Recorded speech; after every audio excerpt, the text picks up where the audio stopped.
I'll get right back to you. From casual rounds to tournaments to weddings, it all fits at Colonial Golf Club. Excuse me, you mind if I play through? I'm in a bit of a rush. No problem.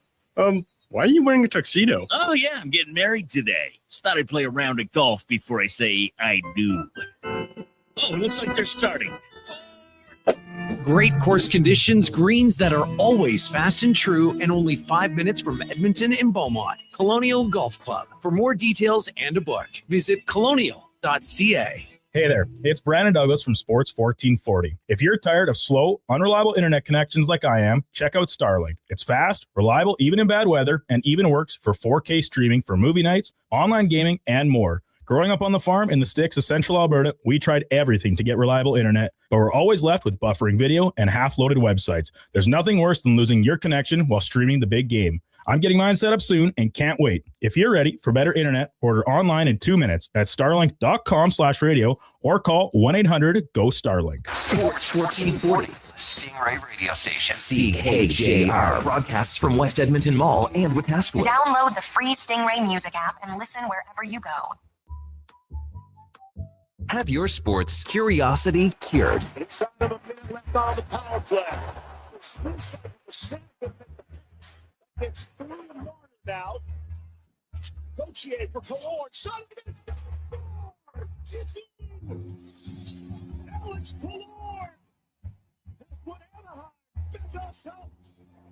3-2. We get another power play goal for the home squad. A veteran of the sports reporting game for over 25 years. For Valenzuela, but could he make contact here? Get it to the outfield. Get another run home.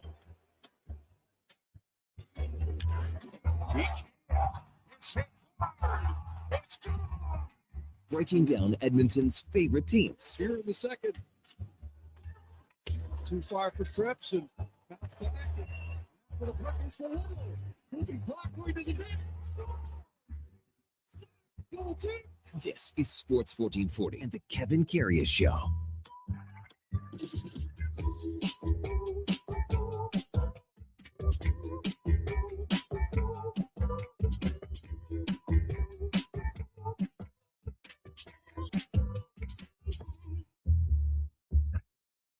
All right, here we go for Saul 664 Tuesday, May the 12th. Hey, good morning. So glad you're with us on Sports 1440 AM radio on your morning drive, wherever you're heading out on a Tuesday. So glad you could spend some time with us. You can also watch us on YouTube on Sports 1440 AM. Drop us a like, a subscription. We'd appreciate that. We're also on X, Facebook, Instagram, and Twitch. And as always, the Kevin Karius Show is streaming on the many services out there. iHeartRadio, the TuneIn app, even sports1440.ca. If you miss any part of any show, well, it turns into the many, many podcasts that are out there on Apple, Spotify, Google, even Amazon. Please subscribe, select the auto download. It is free. And you'll never miss a second of the show. Yeah, so glad you're with us on a Tuesday morning where, you know, where there's smoke, there's fire, and maybe we might be hearing some stuff today regarding the Edmonton Oilers or in the next couple of days. Frank Seravalli posting on social media 15 minutes ago. League sources say the Oilers have sought permission to interview Bruce Cassidy as they contemplate significant coaching staff changes. To this point, sources say the Golden Knights have withheld permission from the division rival. Frank says gamesmanship with a question mark, perhaps mostly unprecedented for the role. So obviously there's an interest by Stan Bowman for the coach that was fired from the Vegas Golden Knights. Now, for sure, the Oilers did not want this leaked out. And when you look at the big picture here, you know, you better get ahead of this. You better get ahead of this if you're the Oilers organization, because what's it telling you? What's it telling everyone? So you're going to go out and interview Bruce Cassidy while you still have a coach, or you want to interview him. You want to interview him while you still have a coach whose contract kicks in next year for 3 years. Either get if you don't want Chris Knobloch to coach this team, make a call here, man. Figure this out. If you're going to go out and try to interview other coaches that are, obviously, he was fired, Bruce Cassidy. There's obviously an interest here, according to Frank Saravalli, and it's great that it's Tuesday and we'll have Frank on at 8:20 because, there are some moving parts here. He's still under contract, I guess you could say. He's getting paid by the Vegas Golden Knights. Chris Knobloch, I'm sure he wants to coach. He would be owed 3 more years at, I don't know, whatever it is, $2 to $2.5 million that kicks in. Maybe he settles for whatever percentage so he can go coach next year. Maybe he says $5 million's good. See you later. But quit dicking this guy around. If you want him here, say he's your guy. If you don't want him here, say he's not your guy. Like, again, sometimes some things this organization does, you go, what are we doing here? What are we doing here? So text 833-401-1440. I'm sure it'll be a hot topic moving forward. And again, we'll have Frank Saravalli on at 8:20 to discuss this and more. Just the one game in the NHL last night, and Colorado, right now, the Avs, you can talk about Carolina out east, but right now out west, Colorado is unbelievable. These two teams are, you would appear on a collision course for the Stanley Cup final. Carolina hasn't lost a game. Colorado's lost 1, but they're up 3-1 heading home. They've got 15 different scores in this series, one off a record set by the Hawks years ago. That's how deep these guys are. Josh Manson took that, a 4-minute penalty for a butt end on Mike McCarron. And, it wasn't a whole lot. It was more about the intent that he received the 4 minutes. The goaltending situation was a big story with Mackenzie Blackwood starting for Colorado and played well.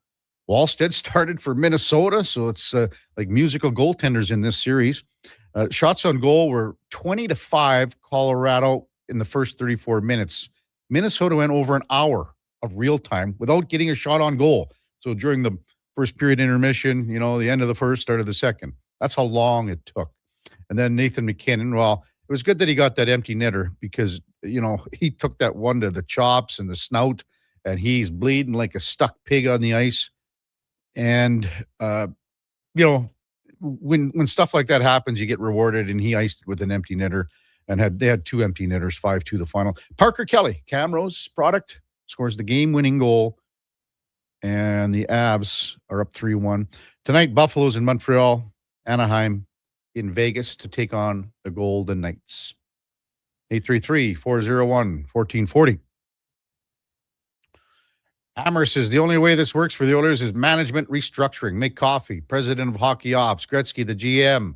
There's a divide in the current system because Coffey is a Cates guy. Duke, what do you make of, let's welcome in the Duke of Delburne at 7:07. And Frank last week has said, he believes there's going to be a change. Right. So he's been on this for quite a while. And, even go back to some other things. Frank works the phones. Frank, he's doing his due diligence here. I just think it's a stinky way to go about this if you're the Oilers. Either can Chris Knobloch or say he's your guy. Don't leave him hanging in the wind here. It's just a little confusing about obviously the Oilers were probably trying to keep this more hush-hush, state the obvious here.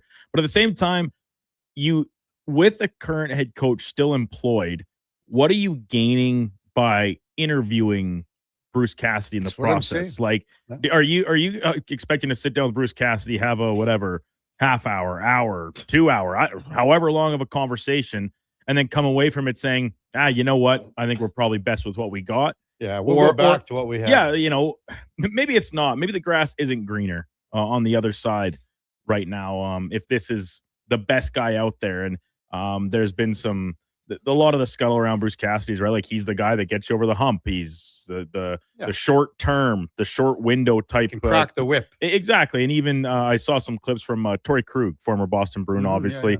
He was on Spittin' Chicklets this week, and he was talking about Bruce Cassidy because he coached him in the minors before cracking the NHL club with Boston.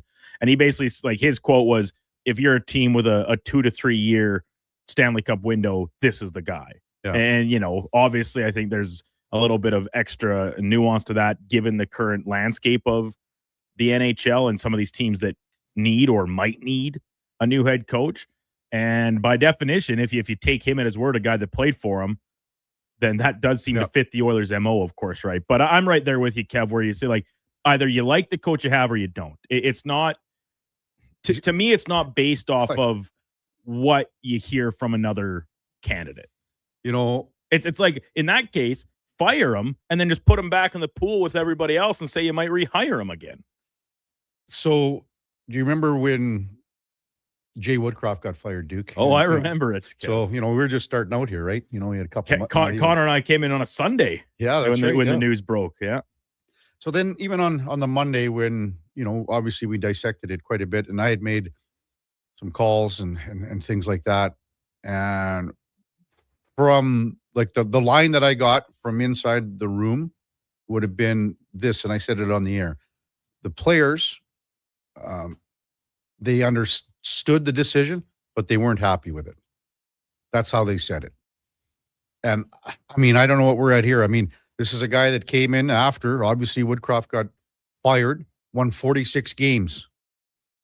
And then he won 48 the next year, lost in both finals, and then won 41 this year. I understand some of the things that fans don't like about him.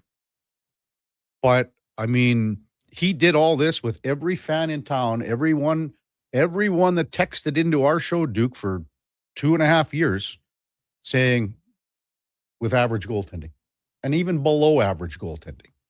And that's a fact. There wasn't anyone that said, well, the Oilers' goaltending is just fine in town.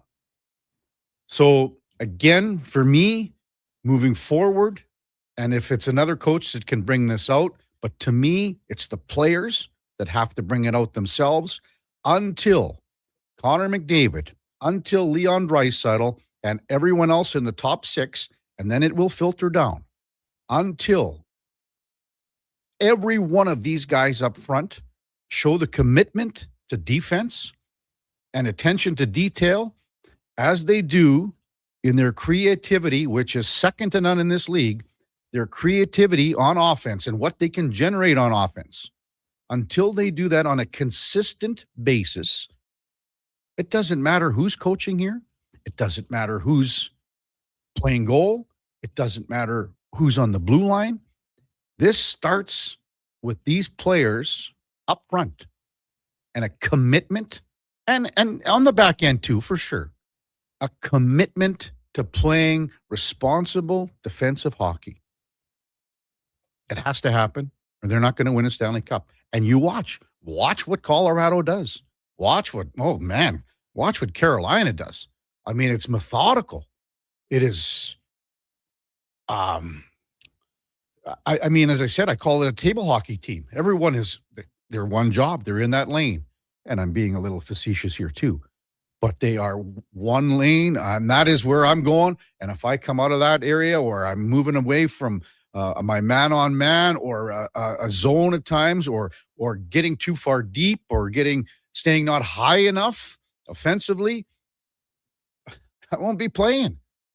And that's where it is. It's the accountability with this team moving forward. Text 833-401-1440. Yeah, no, Sam just texted in and Duke replied to him. Would he come here as an assistant coach? No, not a chance.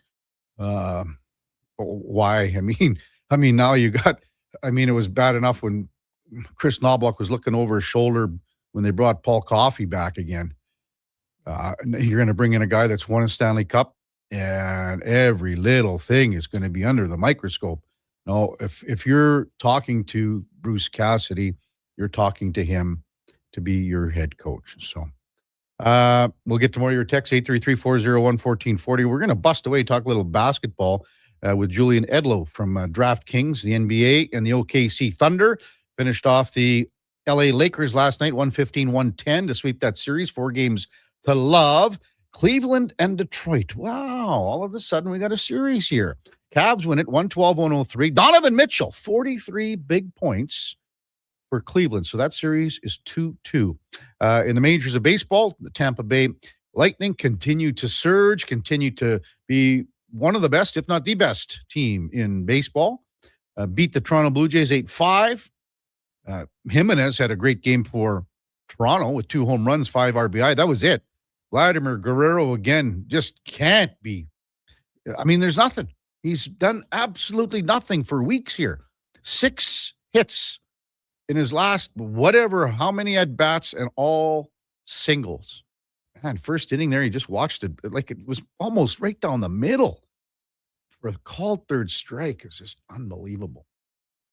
Also coming up on the big program, we will have Mark Spector, as usual, in his 8 o'clock time slot. And then Frank Saravalli from Frankly Hockey, Victory Plus TV. He'll check in at 8:20. Tons to discuss, obviously, with Frank, as he sent this post out, about 20 minutes ago. So we'll discuss that with Frank. We got Eric Stevens from The Athletic. The Big E covers the Anaheim Ducks. So here we go with game number 5 in that series, Anaheim in Vegas. It's now a best of 3. Can the Ducks somehow sneak one out and maybe send it back to Anaheim, up 3-2? We'll go in or out with the Duke. Also got Cam and Eggs coming up. And then in the 10 o'clock hour, long time coach, manager, baseball, scout, player, or Franchuk. He's been around forever and loves coaching the kids. He's coached all over the place. He went and played, when he was a young guy, played at Pepperdine and was a pretty good ball player, obviously, and then had a pretty severe ankle injury, and that sort of derailed his career. But he got into coaching and decided that was the route he was going to take. Ended up in the majors for many, many years. He was on the Boston Red Sox staff when they won the World Series in 2004. So Orb's going to join us in studio. We'll spend the better part of 45 minutes talking, everything from trappers to prospects to, all the clinics and academies that Orb has done. It's just nonstop. So, and again, it's a passion, it's a love. There are career coaches, career guys like this. Orb Franchuk is definitely one of them. When we come back, Julian Edlow from DraftKings, basketball analyst. We'll check in right after the break. It's the Kevin Karius Show with the Duke of Delburne, Josh Fenwick on Sports 1440 AM radio.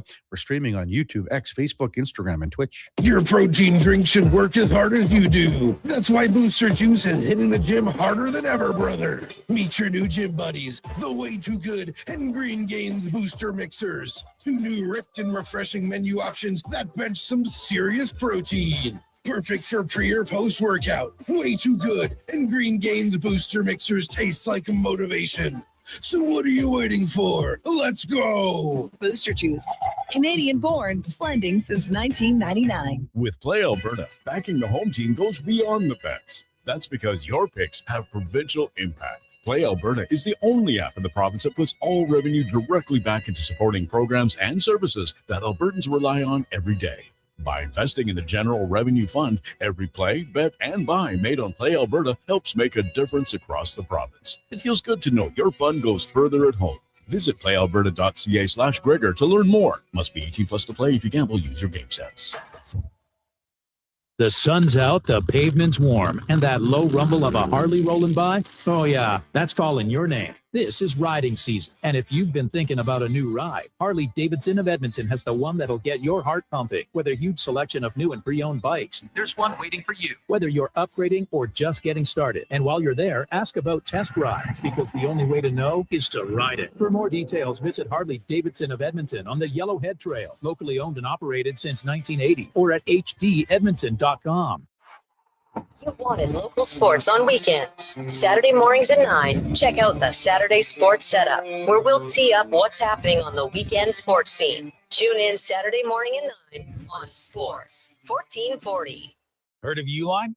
You know, the have-it-all in stock, ready to deliver shipping and industrial supply specialists. The company that does things for you that are unheard of, like keeping 41,000 items in stock in our own warehouses. Customer service reps on the line to get you what you need when you need it 24/7, 365 every time. Maybe you heard it here first. Want to hear more? Visit uline.ca. ULINE, your shipping and industrial supply specialists. Alan Olson Auctions presents the first annual Camrose Consignment Auction, open for online bidding for one final day today at alanolsonauction.com. This huge consignment auction includes a large variety of farm equipment, lumber, automotives, livestock handling equipment, and miscellaneous items, and includes a partial dispersal for A1 Septic and a closeout sale for anytime towing. For more info, call Alan Olson Auctions at 780-672-2434 or visit alanolsonauction.com today.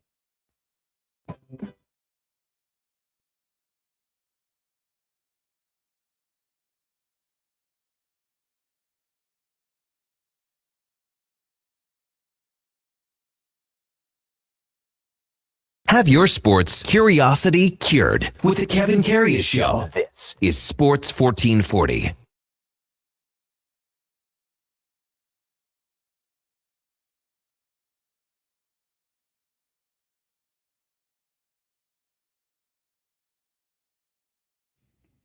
All right, welcome back to the big program. 7:21 in Edmonton.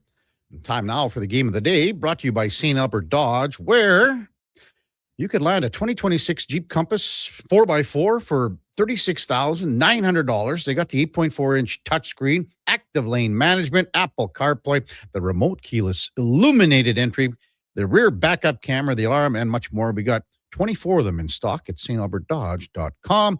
As we welcome back Julian Edlow from DraftKings covering the NBA. Good morning, Julian. You're with Kevin Karius once again. Thanks for jumping on Sports 1440 this morning. Really appreciate it. Yeah, of course. Thanks for having me back. Hey, man, what did you think of that performance by Donovan Mitchell last night in Cleveland's win over Detroit, Julian? Well, I very much enjoyed it as a sports bettor because I happened to have Donovan Mitchell over 26.5 points last night. And I thought at halftime, God, this is terrible. He has 4 points. I'm probably cooked here. Yeah. And then, by the middle of the third quarter, you're saying, oh, why didn't I play 30 plus? Why didn't I play 40 plus? That's one of the quicker, we've seen superstars in the NBA have the bad first half and come out and turn things around. But that was pretty impressive in a series that there's a huge difference between 3-1 and heading back to Detroit versus 2-2. Mm-hmm. And he had nothing going for him. Again, 4 points at halftime and winds up with 43 in that game. He went over that 26.5 point prop in the start of the fourth quarter. That was an unbelievable turnaround by Donovan Mitchell, who just kind of put Cleveland on his back and won that game. Did you get a feeling then, even at the start of the third, that something was going to turn around? And then, as you said, you were like 4 points at halftime. Man, what am I doing here? What's going to happen? I mean, this is not a casher, that's for sure. But what point did you kind of get confident that he was going to go over 26.5? I mean, so when these guys have bad first half, it's kind of crazy what their props will still be. So I looked just to check in at where I was at halftime, and Mitchell was still minus 120 to get to 20 points. So the market is telling you he's going to get 16 points in the second half, trailing at home. So that's a pretty good half on its own. Yeah. Now 39.5, can't say I saw coming at any point in time, but he came out, he was super aggressive and he had 10 points in the first couple minutes of that half. So that makes you feel pretty good about whether you're a Mitchell better in the game, whether you're a Cleveland better in the game, whether you're a Cleveland better in the series. That makes you feel pretty good about where things are going to be going. The problem is with the Cavs, they're now 6-0 at home, straight up, 5-1 against the spread. They haven't won or covered a road game yet in the postseason. They're 0-5, and math tells us there is no way to advance to the Eastern Conference Final without winning a game in Detroit, which they're still going to have to do at some point. Yeah. Do you feel like absolutely no chance that that Cleveland can come back and win this series? No chance is strong because Detroit's still a younger team that needs to figure it out, that needs to close out a good team in a series. That said, you'll remember, even though the series didn't go that deep, the Pistons played the Knicks very well last year. There were like 3 or 4 one-possession games in that series, and the Knicks were on the right side of most of them. And then we just saw Detroit manage a 3-1 comeback in the first round. So on one hand, they're young. They're not that playoff proven. On the other hand, the short playoff experience they do have, there's been a lot of crunch time and pressure situations that they've experienced. So I think this could be one of those predictable series that we see the home game win every game. I said that before the series. Now we're 4 games in and the home team has won every game, and I'm kicking myself for not playing the exacta of just the home team to win every game in that series. Yeah. If you made me pick it, I would pick the boring, chalky route of it goes Pistons, Cavs, Pistons the rest of the way, and Detroit advances in 7. But it'll be really interesting to see if a team can kind of break serve in this series. Julian Edlow from DraftKings, our guest on the Kevin Karius Show here on Sports 1440 AM radio. So the Knicks await the winner here, as everyone knows, Julian. What did you see from them in that last series, the sweep, that maybe leads you to believe that they can make some noise here moving forward? Well, they're I think like minus 180 or so to win the Eastern Conference, regardless of opponent. I don't expect the price to change much based on who they get. Although Detroit would have the home court, which would mix it up a little bit. But the Knicks are just playing really well. They have a good unit that plays well together. My takeaway was that the Knicks cooked the 76ers defensively. Like, they could just not keep up. They averaged over 122 points per game. They were getting the shots they wanted. They were making Joel Embiid get out on the perimeter and move his feet and play defense. All the things that the Celtics did not do in games 5, 6, and 7 against the Sixers to have that collapse. So the Knicks just kind of exposed the Sixers for who we thought they were. I think that the big takeaway after watching that series is more negative for Boston in the end, if that makes sense. What the Celtics could not do with all of their talent against the Sixers, the Knicks just went out there and did it and showed us kind of the Sixers are who we thought they were. And, but the Knicks are as talented as anyone in the East. They, again, Detroit and Cleveland, more unproven teams. It certainly feels like the Knicks' year to pull through and make the NBA Finals. That said, I would be stunned if the winner doesn't come from the West. Yeah, I think everyone's in the same feeling there in that camp for sure. Julian Edlow, our guest on Sports 1440. Loved your post regarding SGA and his points prop. Just the fact that, his points in games 1, 2, and 3 before the closeout yesterday were, way under than what his, average for the year was. And still, what was it, the 29.5? And he blew past that one. But really good numbers that you had. Maybe just touch on SGA dropping, 35 yesterday, and now OKC with the sweep moving on to the West Final. Yeah, the Lakers, hats off to the Lakers. You rarely say this in a sweep. The Lakers played pretty well. They gave it their all every game. They were in every game. They covered the first half spread in all 4 games. They led 2 of the 4 games at halftime. It's just, I had Matt Moore from Action Network on my podcast, DraftKings Network Daily Bets. He came on and he said the expression that playing against OKC is like trying to hold on to a tiger by the tail. And I liked that saying a lot. The Lakers did a good job holding on to the tiger by the tail for 2.5, 3 quarters every game. And then OKC just prevailed and blew out those games. They didn't blow out in game 4. The Lakers showed some heart, took it right down to the wire, finally contained them. SGA finally had a big game. But the Lakers' game plan was good. Marcus Smart played SGA full court. As soon as he got past half court, they were bringing aggressive double teams. They really held him in check and said, we're going to make the rest of the guys beat us. Now, OKC's really good, and the rest of the guys beat them. But I don't know what you're supposed to do. They hung in every game as long as they could. When they could have just given up in game 4, they didn't and took it right down to the wire. So a lot of credit to the Lakers, but in the end, the Thunder are that good. And, it's no foregone conclusion in the other series, which I'm sure we'll touch on. We'll see if Minnesota can upset San Antonio. But if it is San Antonio OKC, San Antonio's been a team that's given them problems. I think that's the series everyone wants to see and see if OKC can get by. But OKC's, minus 165, minus 170 to win it all for a reason. They should be a big favorite. And, ultimately, I think they'll probably get there. Yeah. So that's the updated odds, 165, 170 to win it all. What would it change? What would it look like depending on who wins that Minnesota-San Antonio series? So that is where the huge difference comes into play. Like, if you think Minnesota is going to get 2 of these next 3 games off of San Antonio, you kind of have to bet OKC to win it all. And, that's laying a little bit of juice. The other way you could go about it is if you feel strong about the Knicks, you can still bet like an exacta. OKC to beat the Knicks in the finals, I think, is plus 140, plus 150. So now you can flip that around and get plus money if you have a strong take on both conferences. If Minnesota gets through, OKC is going to open up as a much bigger favorite with San Antonio out of the field. I think a lot of people feel that San Antonio is the only team that even has a chance to beat OKC. I'm in that camp. Minnesota's scrappy. They're really good. I respect them a lot. They got a game off OKC last year. That was the Western Conference Final last year. It was OKC in 5. Minnesota blew them out at home in Game 3. OKC controlled the other 4 games.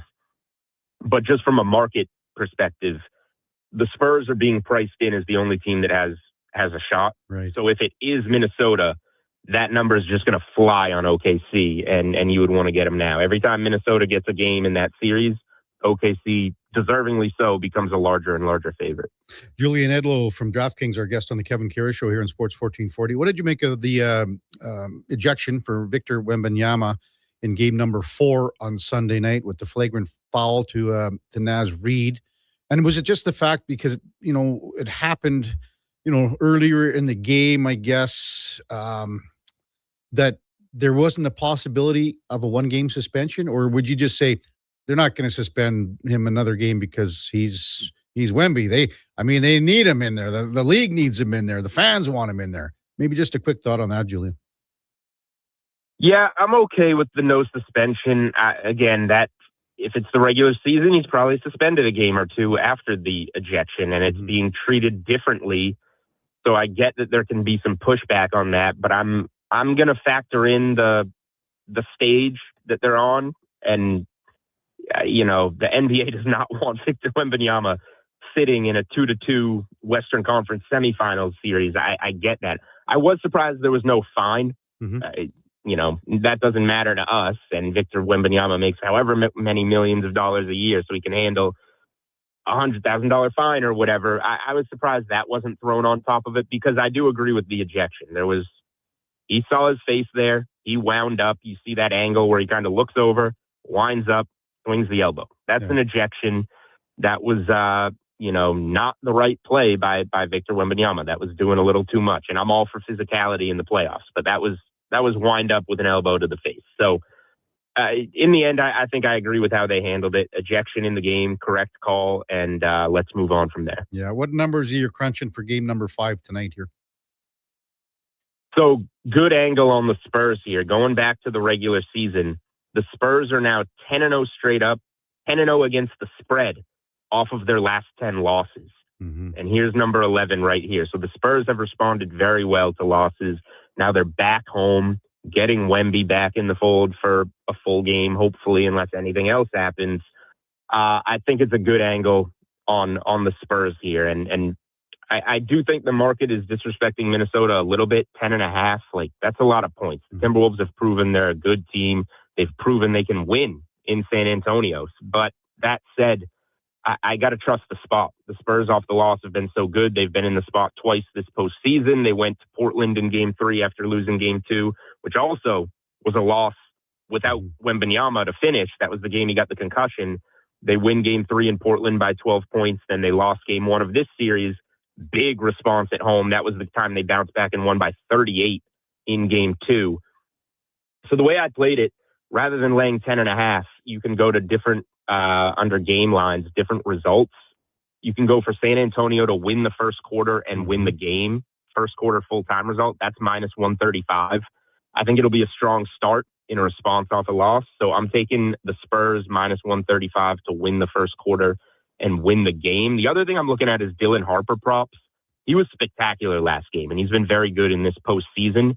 De'Aaron Fox is questionable with an ankle injury. If he's out, Harper gets a huge boost. But even if he plays or is limited, the way that Harper's been playing, and he had 24 points last game with Fox in the mix, he's been awesome. His point prop is over 11.5. He's about plus 200 to go for 15 plus points.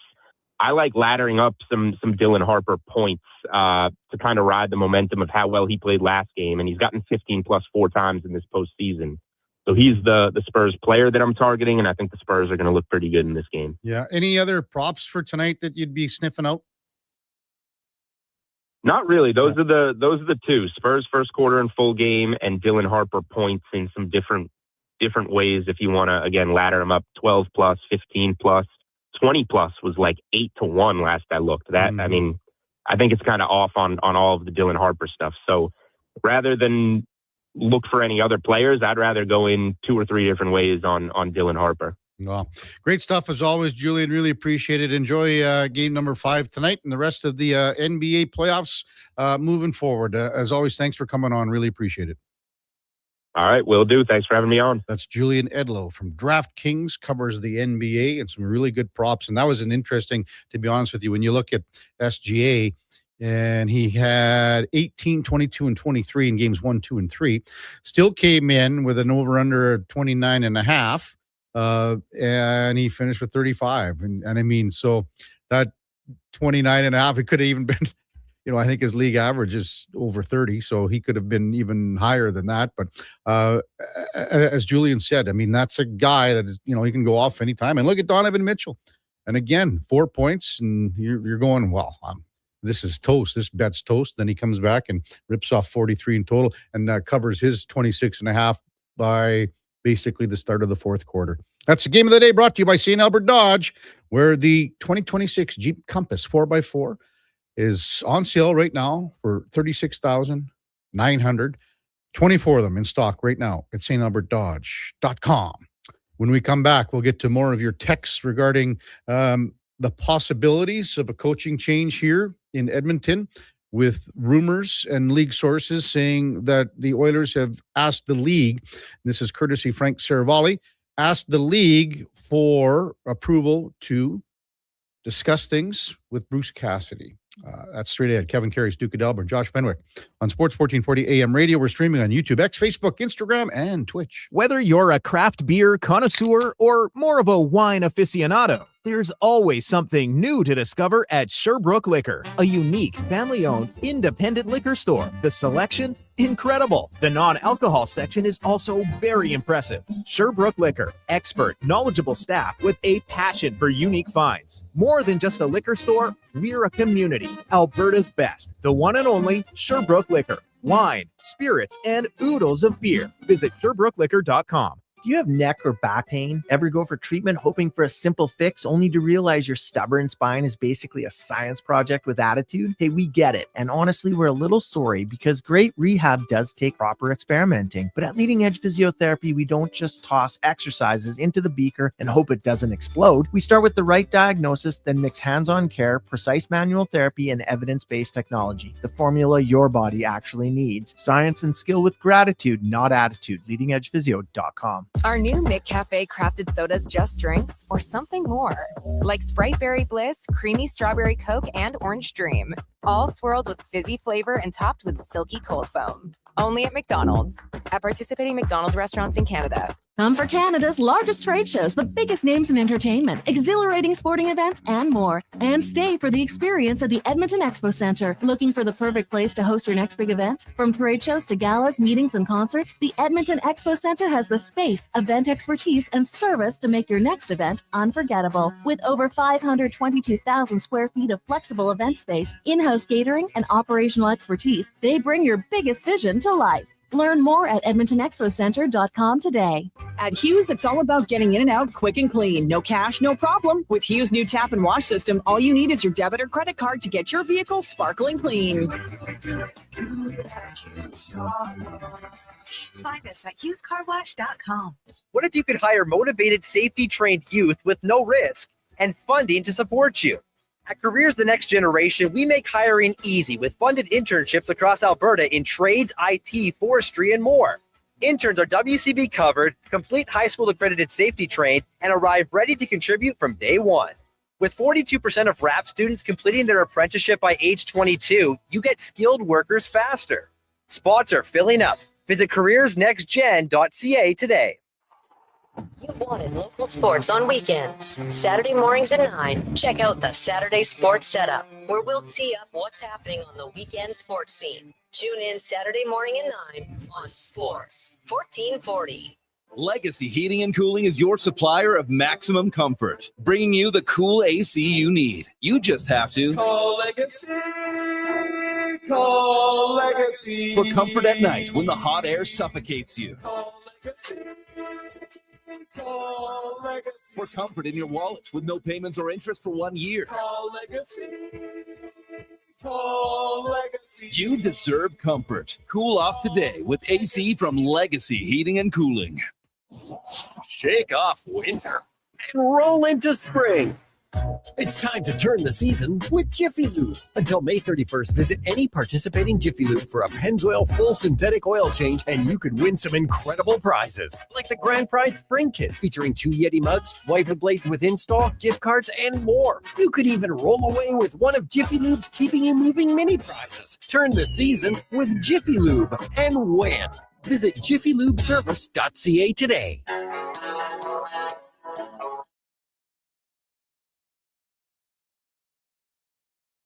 Sports 1440. All sports, all day. On YouTube, Facebook, and X. Thanks for listening to Edmonton's sports leader.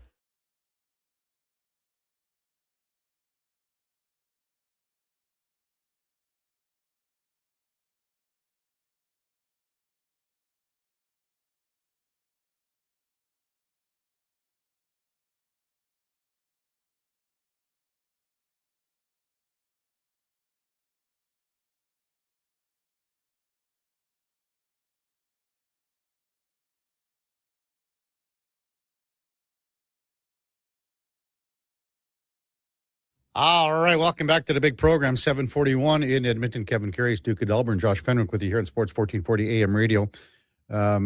They were just showing the Michael McCarron, Josh Manson butt end on our wheel here in the morning in our Sports 1440 studios here at West Edmonton Mall. There wasn't a whole lot there, Duke. Like, I mean, it was just a little, and it's the intent, I think, that they talked about how it could have been a 4-minute penalty. To be honest with you, I was surprised that, you know, that there's a rule like that has a 4-minute penalty with the intent for a butt end. But I don't know. There wasn't a whole lot there, but it's probably the correct call because, you know, he butt end of the eye under the visor. I don't know. What do you think?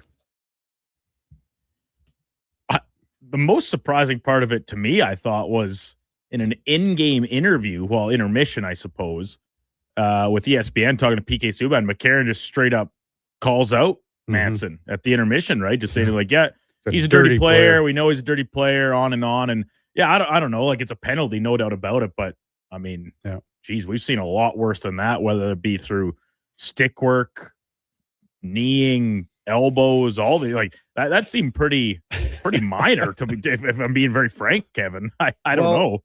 Yeah, and I mean, let's be honest, McCarron sold you know what out of it. Oh, did he ever? I mean, he sold that. And I say this all the time, and usually it's more in reference to high sticks about, you know, the head throw and stuff like that.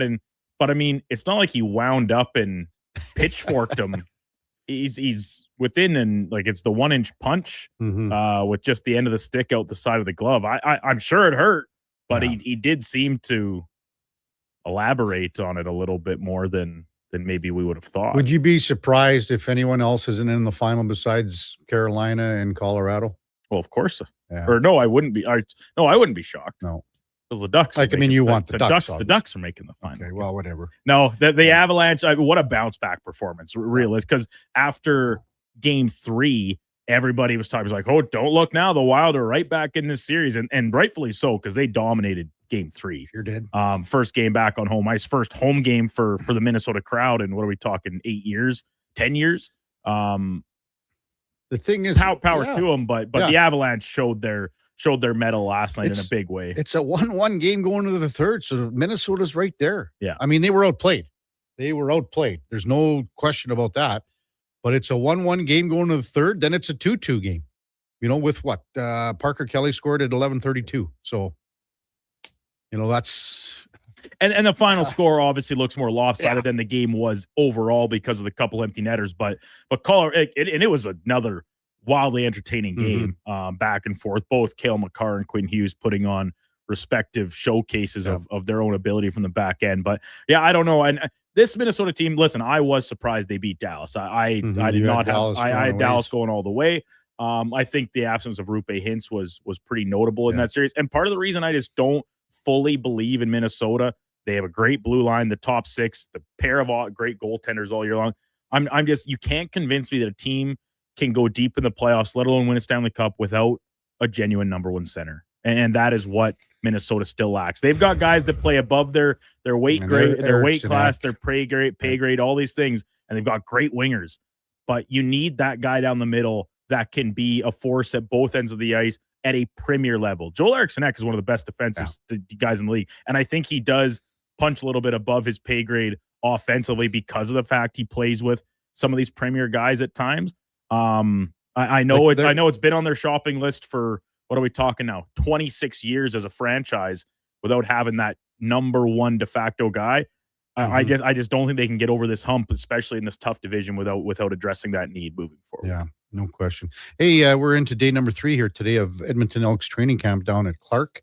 Hope to go down there today, following the big program, and we'll see how it goes. If not today, tomorrow. But Mark Killam addressed some of the media there, and after day number 2, and it's still early on when you're still getting a feel for things. And we had the coach on last Friday with Eddie Steele talking about what he is going to learn from camp and his first season as a head coach, and what he learned moving forward and putting his plans together, his practice planner and all that stuff.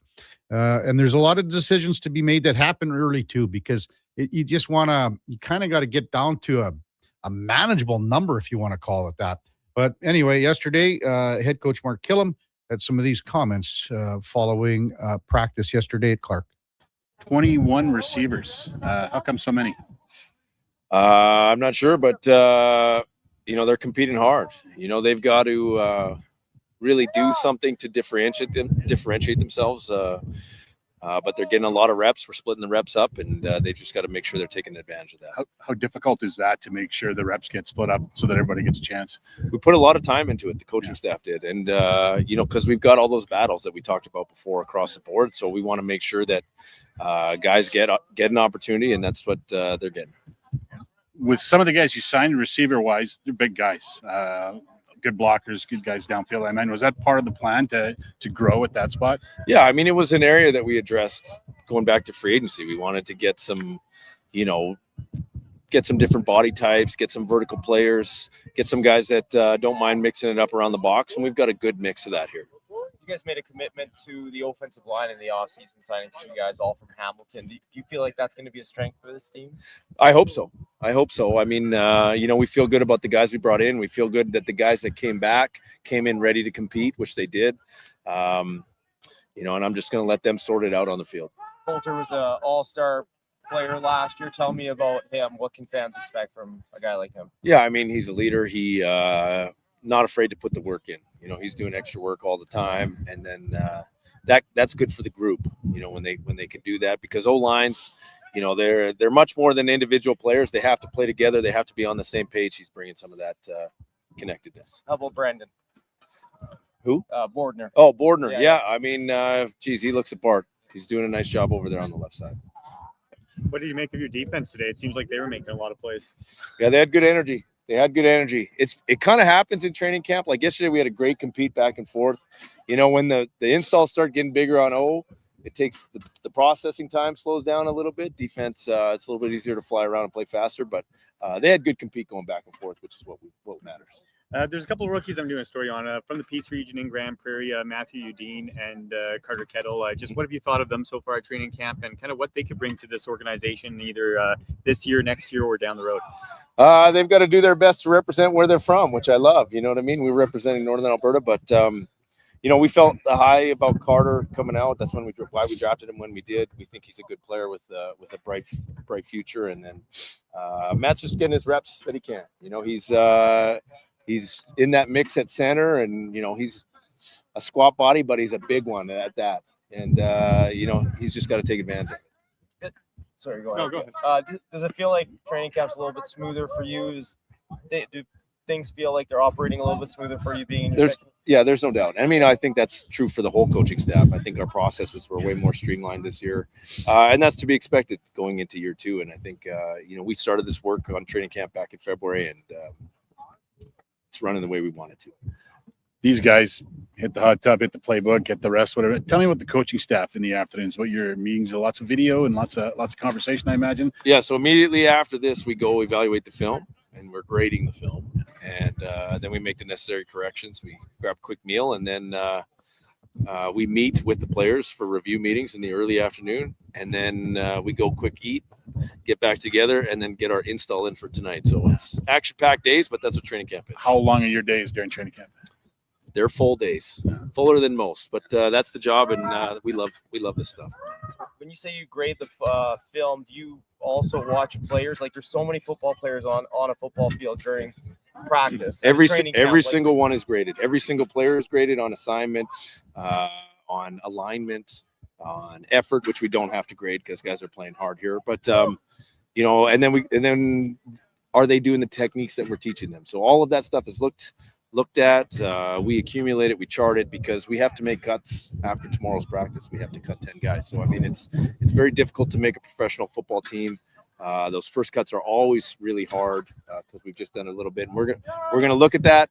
If we have to adjust the reps for tomorrow for some guys that might be battling or on that bubble, we'll make sure they get reps tomorrow so that we get a good evaluation. Yeah, so tomorrow's a big day for a lot of guys, right? Yeah, it's a big compete day. It'll be our first day in pads as well. So the practice format will be similar today with a morning session, quick break, and then put the pads on and go and compete in the afternoon. But I mean, they're ready for pads. They were trying to back them down a little bit today, but that's a good problem to have. It's a Double E head coach Mark Killam. You know what they say, Duke? The first cut is the deepest.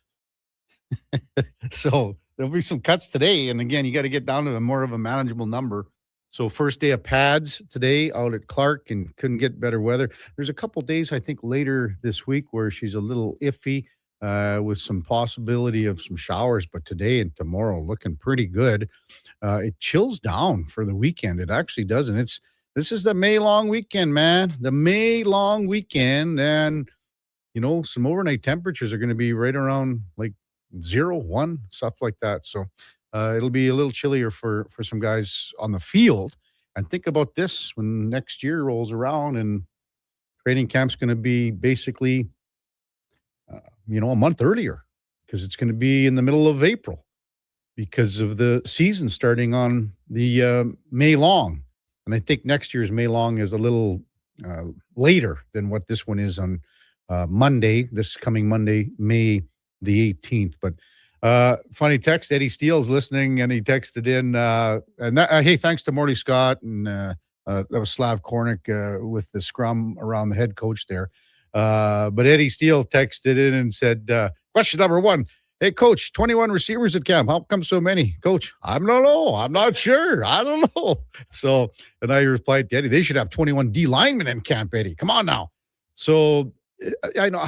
I mean, you're always going to have battles at various positions, but that's tough to get in some reps here, man, if you got 21 receivers at camp, for sure. 833-401-1440. IMAX says McCarron calling anyone dirty when he's greasy is almost funny. Yeah, well, it's kind of an interesting situation how McCarron again sold that play and moving forward when he said, I'm glad he's still in the game. Let's see what happens here in game number 5, going back to Colorado. I mean, McCarron's obviously a great big guy, and he's as big as it gets. But Manson, he ain't no shrinking violet, is he? He can handle himself. But there's times, maybe this isn't the right time for something to happen. Maybe it's next year. But that's the whole thing. You can always take a number. Penguin says, love the rough stuff. Manson just blew up a bit. Karen was kind of manhandling him on the ice wall. He's 6'7" or whatever he is, or 6'6" or whatever. He's 250 pounds and he's a monster out there. So love the show, boys. Thanks, Penguin. Coming up at the top of the hour, we've got Mark Spector from Rogers Sportsnet. Should have an interesting conversation with Frank Saravalli from Victory Plus TV. Several things. And I think Frank even was reporting, too, that Evan Bouchard had a concussion sometime during the playoffs. So we'll get Frank's take on that. Plus, again, more of the bigger news from Frank Saravalli this morning, saying that league sources have said that the Oilers have sought permission to interview Bruce Cassidy as they contemplate significant coaching staff changes. To this point, sources say the Golden Knights have withheld permission from their division rival. So, Spec and Frank, back-to-back, are hockey insiders in the 8 o'clock hour. Before that, time now for a Sports 1440 update brought to you by Fusion Promo Marketing. Expand your brand, high-quality promotional products for businesses, sports teams, and corporate events. Get noticed at fusionpromomarketing.ca. Hey, that's Fusion with a Z. Here is the Duke. This is a Sports 1440 update.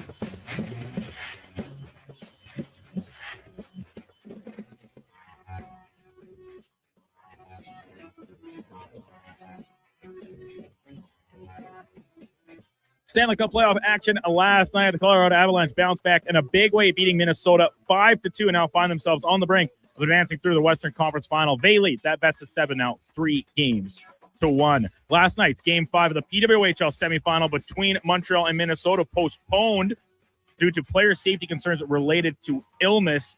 In the release, league did not detail the nature of it, but did specify it was not consistent with the Hansa virus. That game rescheduled to go tonight. In the association, Oklahoma City punches their ticket to round number 3 with a 115-110 win over the Lakers to complete the sweep.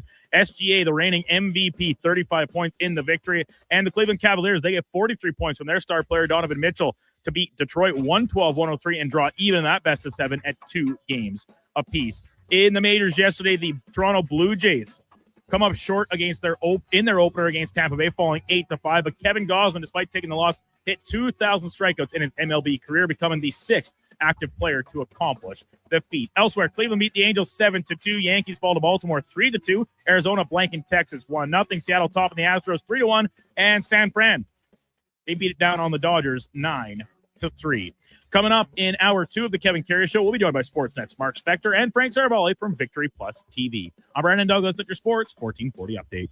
Sports 1440 in West Edmonton Mall and Wetaskiwin. CKJR is a Stingray radio station. Download the free radio player app and listen wherever you go. Your protein drink should work as hard as you do. That's why Booster Juice is hitting the gym harder than ever, brother. Meet your new gym buddies, the Way Too Good and Green Gains Booster Mixers. 2 new ripped and refreshing menu options that bench some serious protein. Perfect for pre or post-workout. Way Too Good and Green Gains Booster Mixers taste like motivation. So what are you waiting for? Let's go! Booster Juice. Canadian born, blending since 1999. Summer in Alberta means baseball debates. Okay, best ballpark snack. Gotta be popcorn. Nah, it's nachos, hands down. Nah, you're both wrong. It's mini donuts. But when it comes to beef jerky, there's no argument. Wilhauk Beef Jerky. The only snack every fan agrees on. Grab some for your next ballpark outing. Wilhauk Beef Jerky, because you don't win games with salad. Only available in Leduc. Summit Restaurant, Located in the heart of the Silent Ice Center and just minutes from South Edmonton Common, Summit is your destination for exceptional house-made pizza, delicious entrees, and expertly crafted cocktails. Experience the perfect blend of flavor and ambiance in a modern setting. Join us for a straightforward yet elevated dining experience where our commitment to quality speaks to every bite and sip. Make Summit Restaurant your next night on the town. What's that? Is that actually spring? Like no snow squalls or bad weather tomorrow? It's actually spring? Well, GS Construction welcomes the warmer weather because that means we can really get to work. Now, it doesn't matter if there was bad weather. This is our time to shine, but we can't do it without good people to do that work. That's why GS Construction is hiring pipe layers, topmen, and heavy equipment operators. If you want to join a team who loves their work, visit gsconstruction.ca today. May brings more of what you're looking for at Wolf GMC Buick. The selection, never better. The savings up to $12,000 when you combine cash discounts on your new 2026 Sierra 1500 pickup. Up to $1,750 in cash rebates on remaining 2025 Terrain SUVs. Plus 0% financing up to 72 months on most models. And ask about the truck trade-in bonus of up to $1,500 on select new in-stock Sierra 1500s. Wolf GMC Buick. We're making it easy. For over 60 years, the folks at Diablo Boots have been selling the best Canadian-made boots. Handcrafted in Winnipeg, Canada West makes the best quality cowboy, biker, and work boots for Diablo Boots with replaceable soles and heels. Why buy cheaper quality like Ariat, Justin, and Red Wing made in China when Canadian-made is better? Support Canada's workers and Diablo Boots for the best boots. So save on boots by Save on Foods. That's Diablo Boots, 3340 Gateway Boulevard on the east side of Save on Foods. Canada West and Diablo Boots, the two best names in the boots business.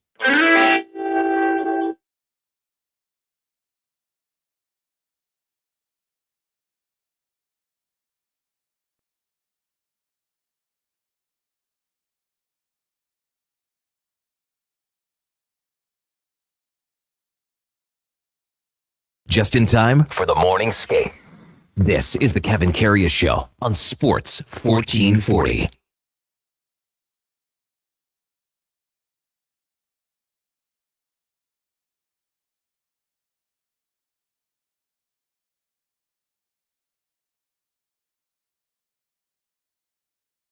All right, welcome back to the big program, 8 o'clock in Edmonton.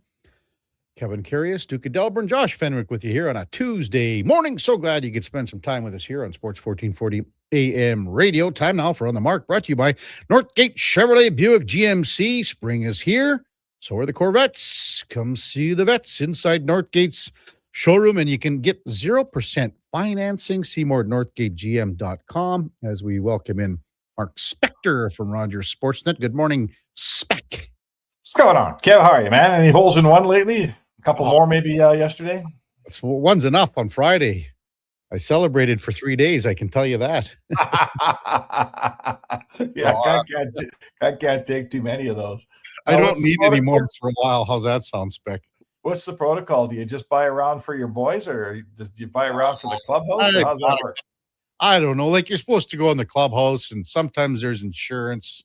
I don't know. Like, I had to get the hell out of there because we were at Leduc, and I had to get my buddy, the plumber, was in town, so he was at the house waiting. So I had to get. It's 5:30. I had to get home, so I just said, see you later. I took a little flack for that at hockey yesterday too. The guys were saying, you can't do that. You got to stick around. You got to buy, man. Supposed to buy a round at least for the boys you're golfing with. I mean, come on. They got enough, those guys.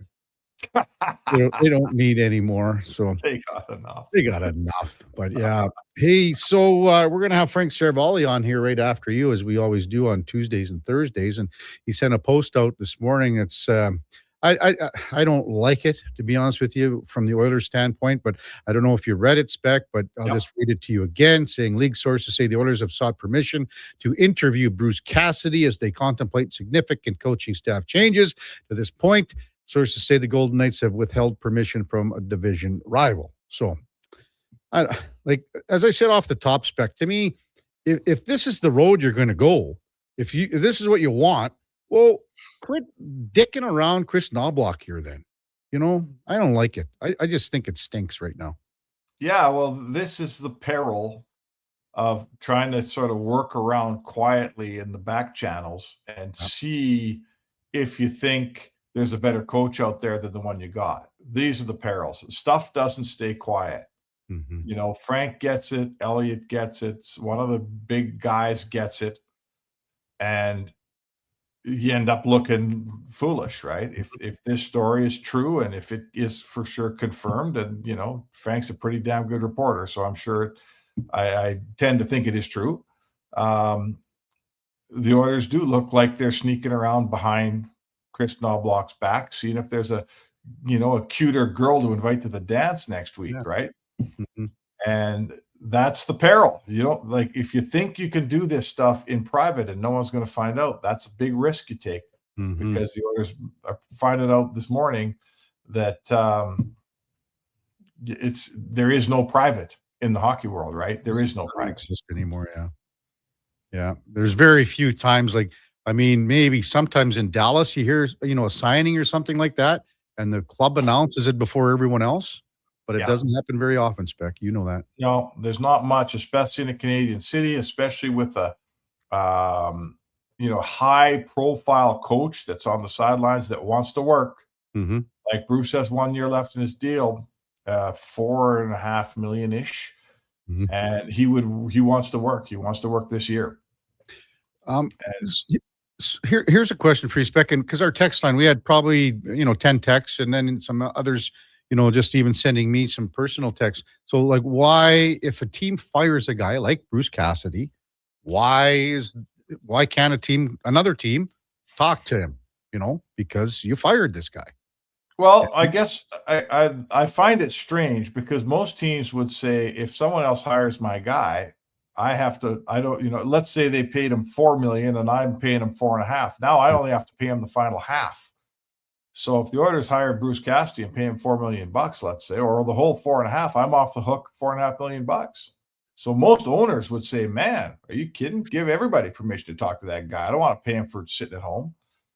So if it was outside the division, hey, it would be probably, go ahead. Well, I mean, whatever. Kelly McCrimmon is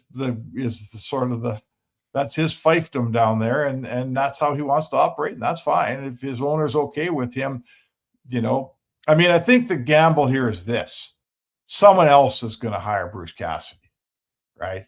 Another team will hire Bruce Cassidy.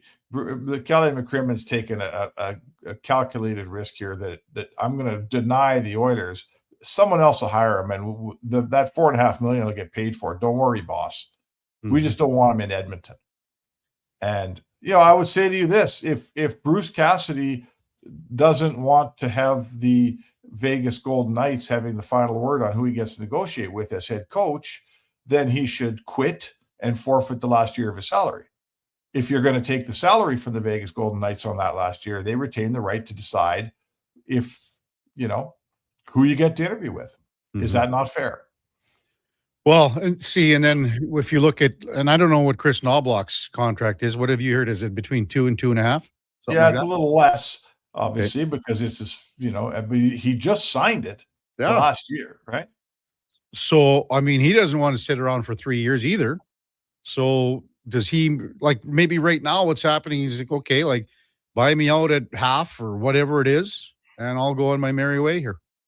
Well, I don't know about that. If I'm Chris Knobloch, I'm just sitting around and why would I take a buyout? If they're looking to replace me, then they're going to phone me and they're going to say you're fired and we owe you for the rest of your contract.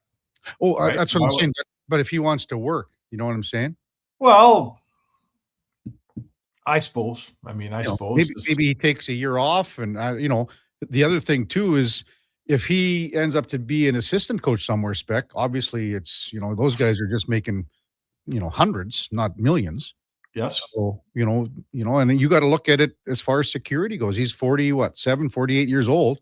If this is a 3-year deal at 2 to 2.5, that's a lot of security for a guy, down the road. Oh, there's no way he's taking some kind of a buyout just to go get another job. Forget it. Because if they fired Chris Knobloch next week and 3 weeks from now somebody wanted to hire him, the Oilers would say, sure. And he'd get whatever they're paying him on the new team plus whatever's left that the Oilers owe him. So no, there's no chance Chris Knobloch's negotiating some buyout here. He's sitting back to see what's going on. I agree with you. I think this is disrespectful for this kind of news doesn't look good on anybody. No. And now I guess the next question becomes is how do you have Chris Knobloch back when you've been actively trying to replace him? If again, if the story gets verified, and this isn't me doubting Frank, but stories like this require, verification. Certainly from a second journalist. I'm not going to tell you it's for sure true. Tell someone I can confirm it myself, but I trust Frank. Frank's a smart guy and a good reporter. How do you go back to Knobloch and say, hey, you know what? Come on back, coach our team. We loved you all along. Pull the pin out of the grenade here. You pulled the pin. The organization has pulled the pin out of the grenade because of Frank posting this from league sources.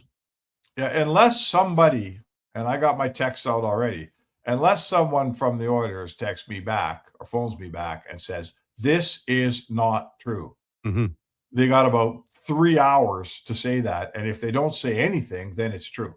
In my eyes, if someone put out a bad accusation about Kevin Karius that was completely unfounded and untrue, you would be very quick to say, no, that's not true. That never happened. That's a factual error.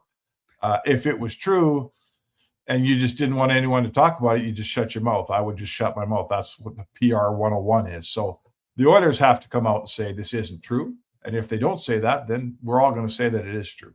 And it's been an hour and a half already, Spec, right? So, yeah, I mean, it's 8 a.m. in Edmonton. I'll give them a benefit of the doubt a little bit here, but certainly, like I say, I got texts out now. So let's see what happens. Yeah, I mean, again, I've been dealing with you and Frank here for 3 years on this show, almost 2 years and 7 months or whatever it is. And Frank's not putting this out if it's not 100% true. Nope. Let's not leave this conversation in any way thinking I'm doubting Frank here. Yeah. No, I know that. Right. Yeah. Like I say, sure. It's professional protocol is when Frank breaks his story, I don't follow it till I get my own confirmation. I'm not just riding his coattails. He's done a lot of work. I got to do some of my own work here, and so should everybody else. But the world doesn't work that way. I get it. And it's out there now. It's all over the place. As we speak, my boss is texting me saying, hey, what are we doing today? And the next call I make is to cancel my 1:30 golf game with all my buddies I was going to play today because I'm not golfing today, which kind of sucks. Thanks, Frank. Yeah, way to work, Frank. Yeah. Well, he'll be on here in 10 minutes, so I'll pass. Oh, man, I had a nice 1:30 at Stony with all the boys. Jeez. Well, that'll be the first thing that I mentioned to Frank because obviously you tell Frank he owes me a game of golf. Yeah. I guess, this is such an infancy stage of this conversation with Bruce Cassidy. But I mean, the bigger question here is it not Spec that is he a way better coach than Chris Knobloch? Is he a coach that can win a Stanley Cup? Because you can't get much closer than what Knobloch's done. Yeah, it's such a weird dynamic in Edmonton. I almost want to write last season off and say, you know what? 2 long playoff runs, playoffs before that, condensed schedule. All your best guys are hurt in the playoffs. I just want to write it off. I don't want to blame anybody for what happened last year, to be honest. I don't think there's a coach that could have given the Edmonton Oilers more energy all season long or repaired them in the playoffs so that they were healthy, Kevin. Right? I want to, I know it sounds like I'm just absolving everybody of everything, but I have a hard time blaming any one guy for last season. The biggest problem in Edmonton is why did we lose 2 cups? Were we good enough to get there, but not good enough to win? And now it's such a fine line. Everyone's picking apart. The goaltending was good enough to win 6 rounds in 2 years, but we're all looking at the goaltending and say that goaltending's not good enough. Find me someone else who won 6 rounds in 2 years that's not named Florida. Nobody. Right? The coaching. Find me another coach that won 6 rounds in 2 years. Nobody except for Paul Maurice. So it's hard in Edmonton to split the hair and decide what it is we need to get over the top. I get it. It's difficult. And right now, that's why a guy like Chris Knobloch, whose record most coaches would kill for over the past few years, since he relieved Woodcroft on November 9, if I recall, 3 years ago, whatever, 2.5 years ago, they'd kill for that record. And now they're looking at moving him out. It's pretty crazy, isn't it? Yeah, well, I mean, in the 3 years, and one of them wasn't a full season, averaged 45 wins a year. Right. It's 46, and 48 playoff rounds, and 41. It's pretty good. So, again, I can't say this anymore. Until they have the commitment from their top end players to play defense like they create offense, they'll never win. Well, that's the old timers around this will remember a column I wrote on that about 8 years ago. And I just got the hell beat out of me for a year. And here we are in 2026. We're all in agreement. Until the big boys figure out how to lead defensively, not just offensively, you can't win. And there's no more debate on that. The jury's back. It's true. That's right. It's okay to look at your best guys and say, play better defense. It's okay to say that. And it just took us a decade to figure it out around here. Well, Spec, I was hoping that you'd have a golf game today, but apparently not. Yeah, I know. I hope my buddy Pete Blazik's listening. Maybe it's not too late to fill in a spot. Well, yeah. Hey, I hear they're going for wings afterwards, though, and watching the Habs game tonight. I might have to reward myself with that at least. What do you think of that Minnesota-Colorado game? I mean, it's a 5-2 game, but it's too late. And, but Colorado looks really good. Well, when they start, first of all, McKinnon's just competing like a madman. He sees the Stanley Cup, and he's one of the greatest Canadian players, like a top 2 guy in the game today, great of any nationality, and he's playing as hard as he can play. Watching him is like a master class in what it takes to win. I love the shot of him on the bench after he scored that empty netter, blood coming out of both nostrils, man. Like awesome. That guy, my dad would say about him, that guy is all hockey player right there. Yeah, so the top end of that lineup is formidable. They got 2 goalies. And then you got guys like Ross Colton, who I've always thought, man, he just shows up right when you expect him the least and gives you an important goal. They're getting depth scoring. Listen, you tell me how you're going to beat Colorado. Carolina is going to be one of the great Stanley Cups, man, if that's how she unfolds here. You're so deep up the middle. They're so deep up the middle. That's the thing. Yeah, 2 good teams, man. Normally, I'd say I'd probably be spending some, a guy's going to watch the Stanley Cup final. That could be no miss, like can't miss hockey right there. Those are 2 good teams. And, they're on a collision course, and I'm looking forward to seeing it. Good stuff, Spec. Well, you're going to football today, I hear. Is that what you're doing? What's that? You going down to football today to Clark Stadium? I don't know yet because I got a couple other things on the go after the show here, but you better not be golfing. No. Duke's going though, which is just fine. Oh, that's great. If anyone should be golfing around here, though, Spec, it's Eddie Steele. How's that?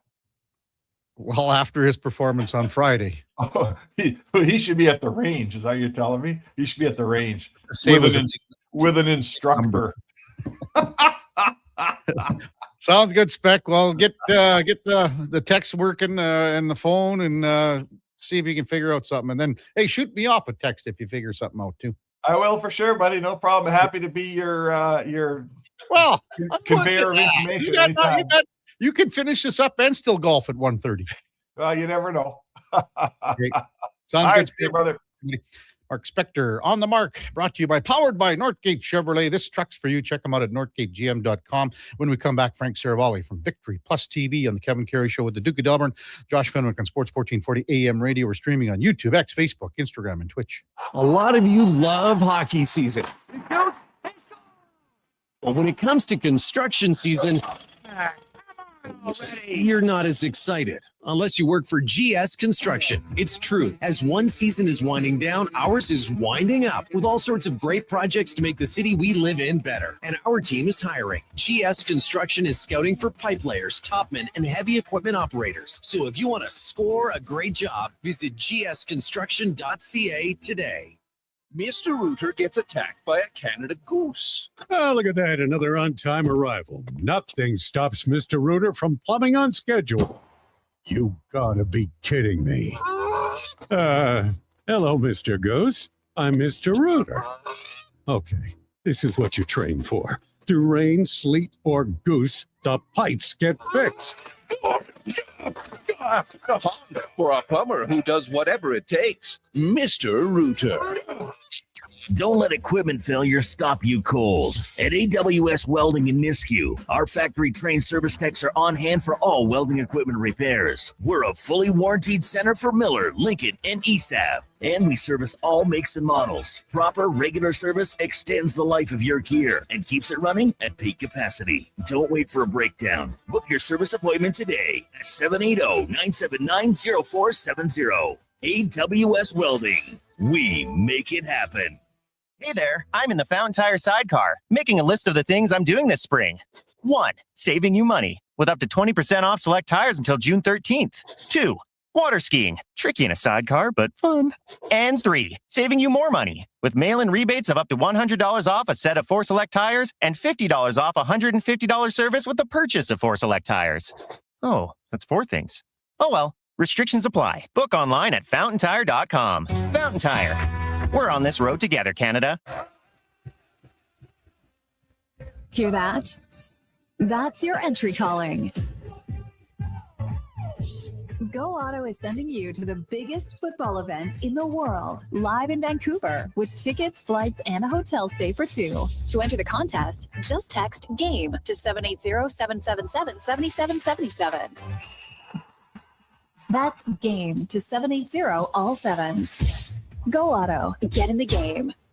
From the local rinks to homes and businesses across the province, Alberta's rural natural gas utilities are here to fuel life affordably, reliably, and safely. We're members of the Federation of Alberta Gas Co-ops, providing natural gas to keep our rural neighborhoods warm and connected every day. It's local, dependable, and it's ours. To learn more about the Federation of Alberta Gas Co-ops and our members, and how natural gas fuels your community, visit fedgas.com. Alberta's energy. Game on. Your favorite teams, your favorite sports. This spring, catch all the action at Selly's Sports Bar and Lounge. Never a bad seat in the house. Plus, the perfect playoff menu with something for every sports fan, including daily food and drink features, from great goals to thrilling three-pointers to huge home runs. Spring brings the best to the big screens at Selly's Sports Bar and Lounge at all 3 Century Casino locations, Edmonton, St. Albert, and Century Mile. Every day is game day at Century Casino. Why should you drive a Subaru? How about durability, style, and an excellent customer experience from the moment you step into the showroom? And how about accolades, including awards for numerous 2026 Subaru models from both AutoTrader and JD Power? But don't just take my word for it. Take a test drive and you'll see why the Subaru name is recognized and renowned for quality. To learn more, visit Subaru.ca. Welcome to Uncommon. Welcome to Subaru.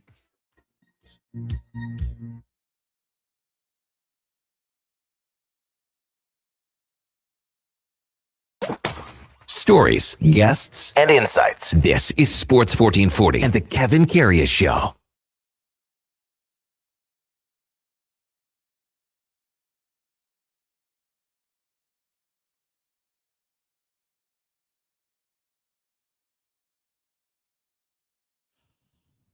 All right, welcome back to the big program. 8:21 in Edmonton. Time now for the headliner of the day, brought to you by Mr. Rooter Plumbing. Draining clogged pipes like 3-pointers. For all your plumbing needs, go to mrrooter.ca as we welcome in Frank Saravalli from Victory Plus TV. Good morning, Frank.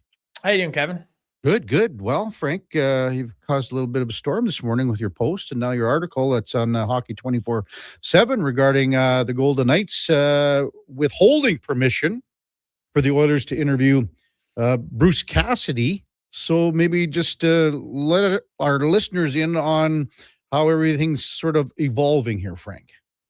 Well, it's been a busy morning, as you mentioned. Yeah. And yeah, I think the best way to describe the situation is this, that over the last number of days, the Oilers have sought permission from the Golden Knights to interview Bruce Cassidy as they contemplate making significant changes. And that permission has not been granted. I think also important to point out that according to my sources, permission has not been outright denied, but they're just sort of taking their sweet ass time, is what Right. I was told, in this process as they continue to play their second round series against the Anaheim Ducks with Mhm. John Tortorella behind the bench. Yeah. So as you can imagine, Frank, our text line's been pretty busy this morning. And we've been talking about it all morning. And a lot of the texts would be, well, okay, I don't understand. Why can't the Oilers go talk to him if they so choose to after he was fired? So maybe just explain that from the contractual angles and legal angles and everything like that. Yeah. So the long and short of it is that a lot of times these coaches get contract extensions, and oddly enough, Chris Knobloch is maybe the poster child of this. He has a 3-year contract extension that hasn't even kicked in yet. It doesn't start paying him until July 1st, and it takes him through 2029. So in exchange for that security, after you're fired, you technically remain property of and are employed by that team. Now, teams typically and customarily grant permission with enthusiasm, not just because it's the right thing to do for a guy that you've already fired, but also for business purposes. Because the next place that you go, whatever that person was being paid, it offsets. So let's say the Golden Knights owe Bruce Cassidy $4.5 million next year. If the Edmonton Oilers step up and hire Bruce Cassidy and pay him $5 million, the Golden Knights are off the hook from $4.5 million, and they don't have to pay him anything. And that contract essentially ends. So teams typically do it, again, one, because it's the right thing to do, and two, because it takes a line item off their books that they otherwise don't have to pay now. And they're thrilled. And I'll say this just from a historical perspective, as my phone has been lighting up with messages from coaches around the league this morning who are fired up saying, this is one step too far. We all get how competitive this sport is, but you've already fired the guy. The fact that you even need to ask for permission is crazy. You should just be free reign to go wherever you want.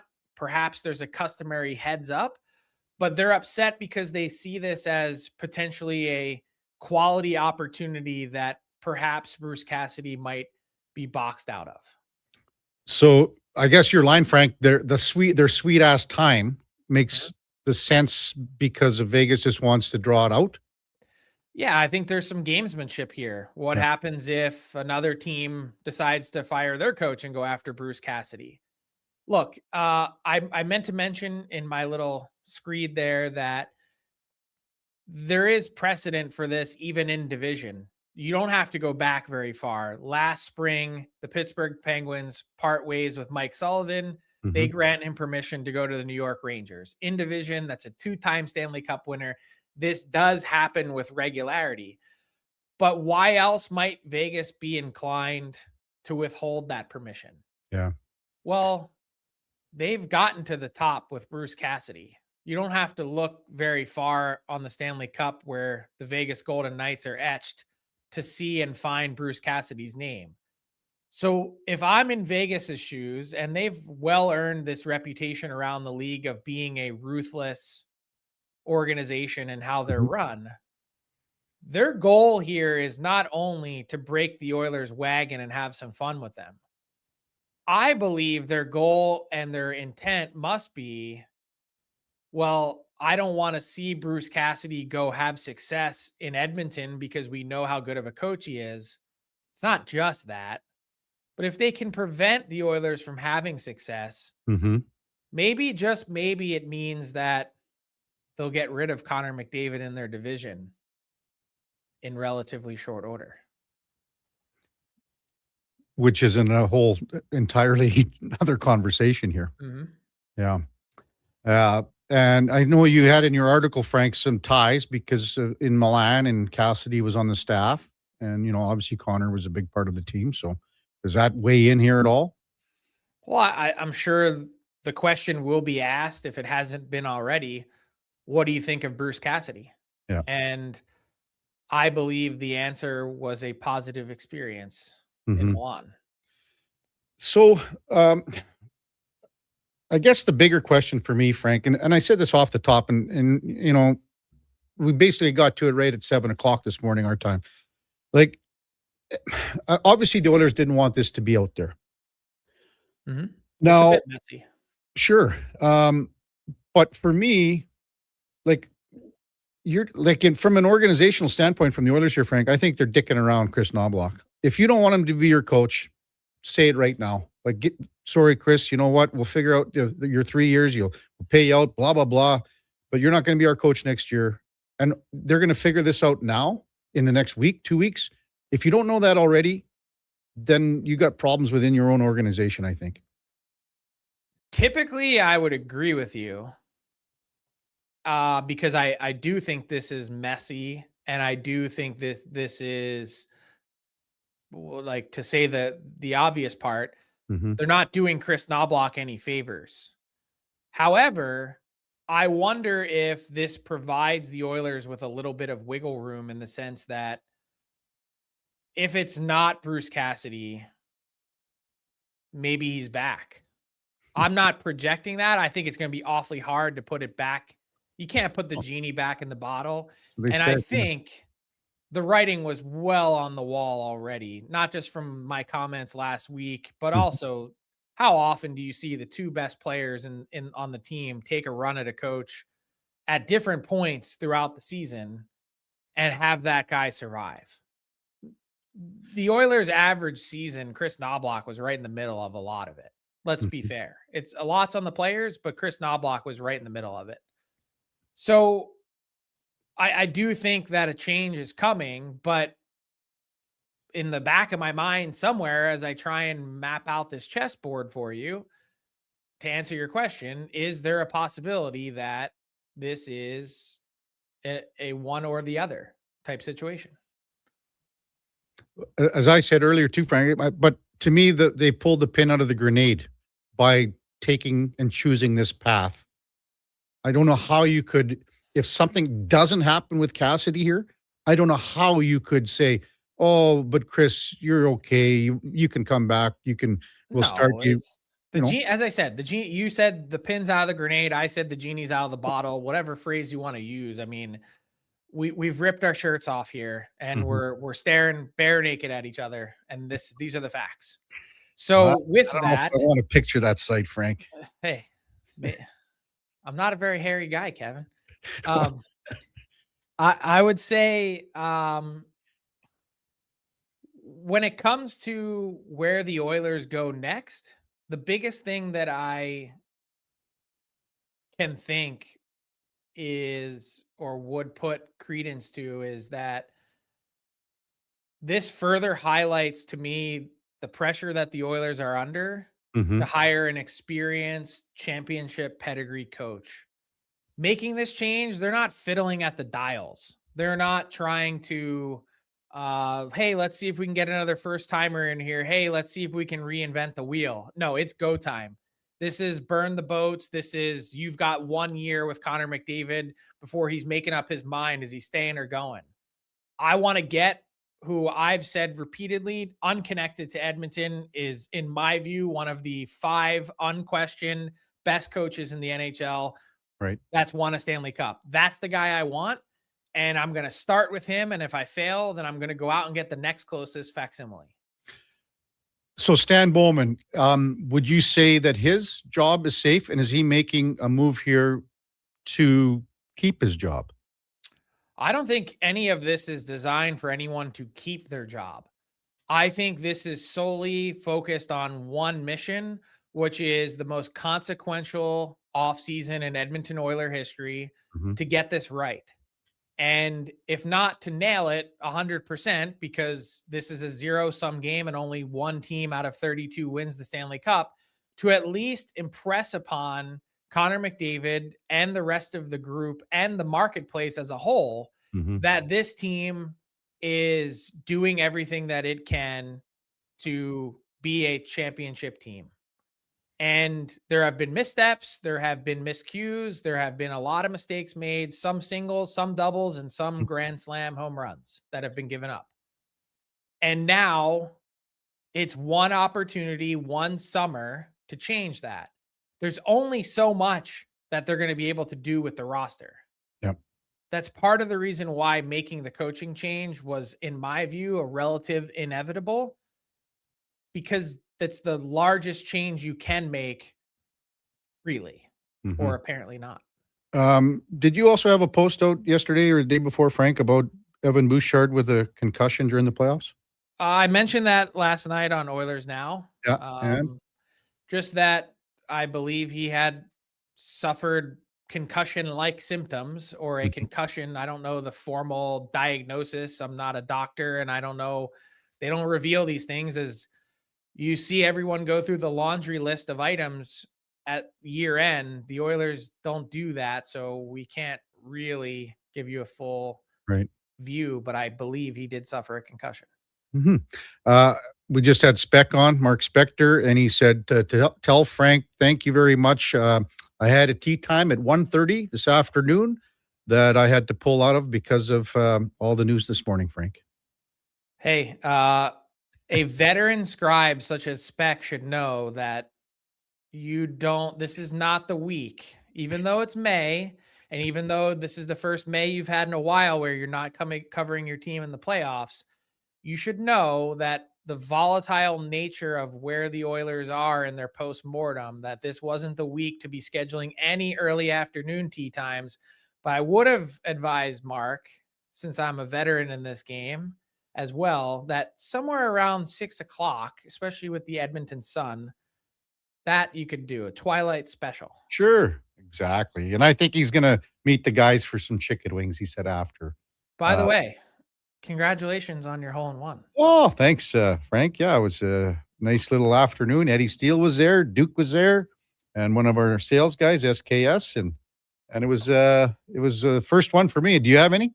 I do. I have a hole-in-one. I did it in a member guest with my brother, which is pretty cool. Yeah, and I can tell you, Frank, I celebrated for 3 days. Are you feeling it or what? Oh, yesterday I was not in 100% shape. I can tell you that. What are you gonna do? How you are you gonna? What's that? Like, are you gonna get a memento, some memorabilia? Did you get the flag? Yes. He said he's gonna get the flag, like the pin flag. So I think they'll get that, and maybe the guys will sign it or whatever. I don't know. I'll use it as a golf towel or something. Who knows? I'll send you a photo. I have a really cool like frame. You want to hear the funny story though? When I hit my hole-in-one, the next hole I really hadn't thought anything of it, so I just played the same ball, and I was so jacked up on the next hole I hit it into the water. And my brother, it was just a little creek. My brother went down and he fished it out. He's like, "You idiot. You have to keep the ball. What are you doing?" So nonetheless, I have a scuffed up ball that's in a frame. I'll send you a photo. I would like that. I did the same thing, but I lost it about 3 or 4 holes later, and I don't know why I was using the same ball either. No idea. Hey, one last one, Frank, just with the Manson butt in with McCarron. Nothing more. Well, nothing further on that today. I doubt it. It should have been 5 in a game. That wasn't an attempted butt end. That was a successful butt end. And I don't care if he meant to do it or not. It should have been properly penalized. It was not.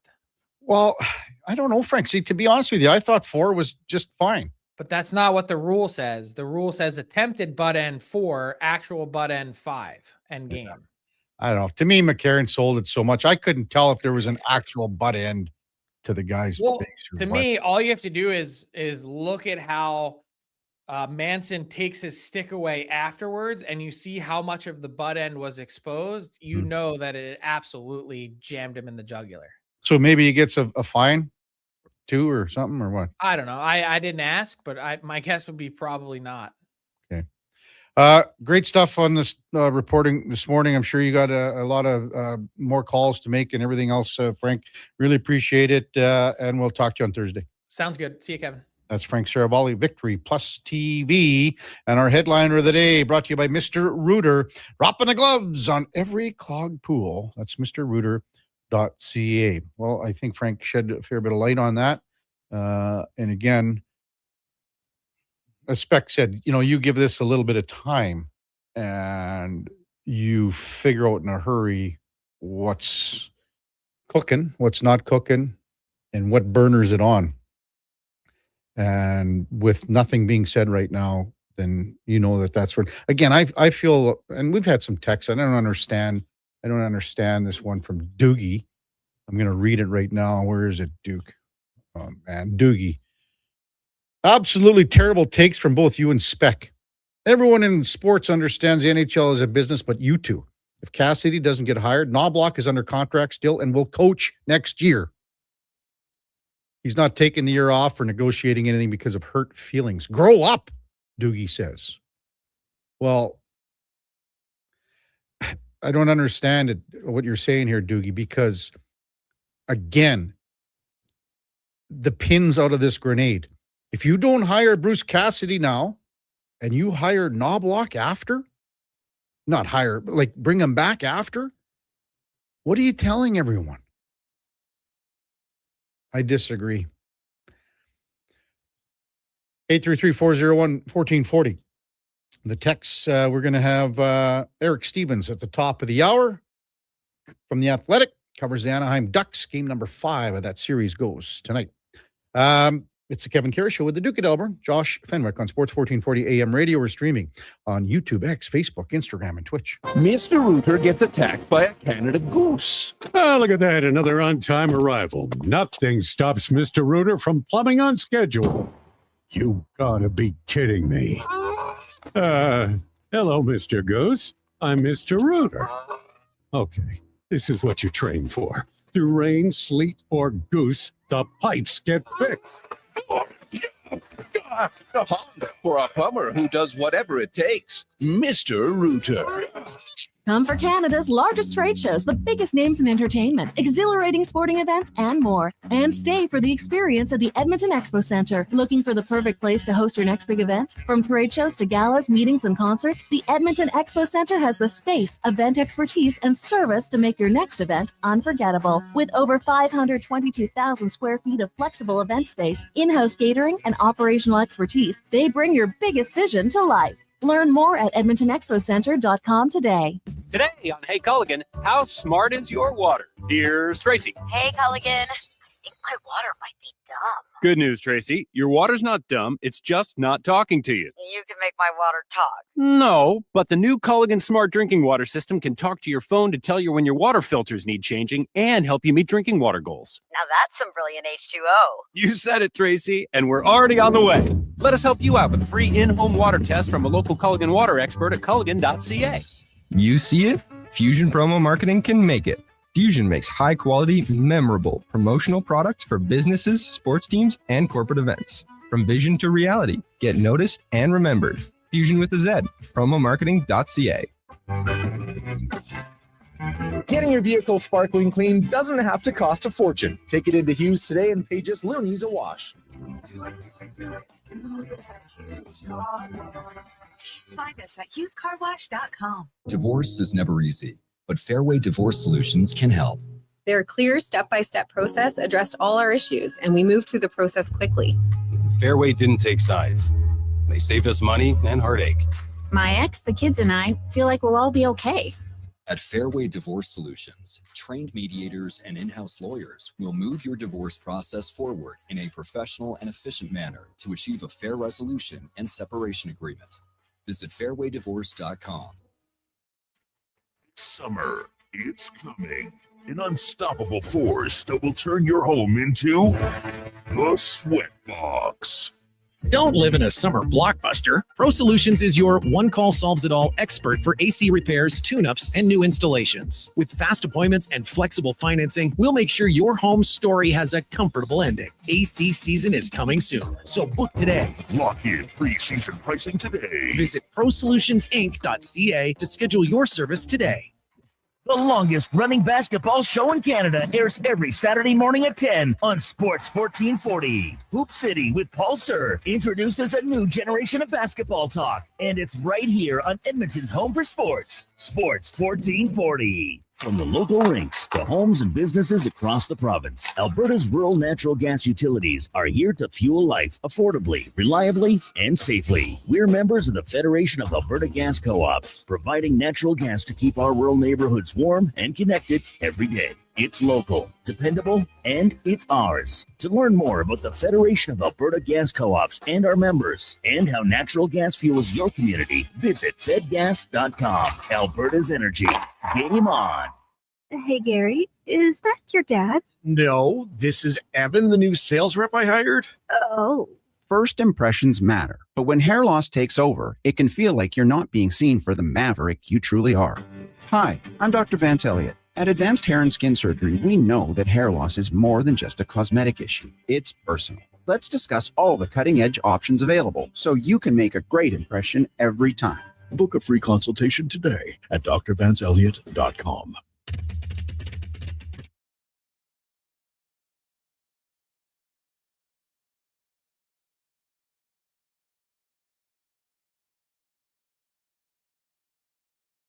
You're listening to Sports 1440 and watch us on YouTube, Facebook, and X. Sports 24/7. We are Sports 1440.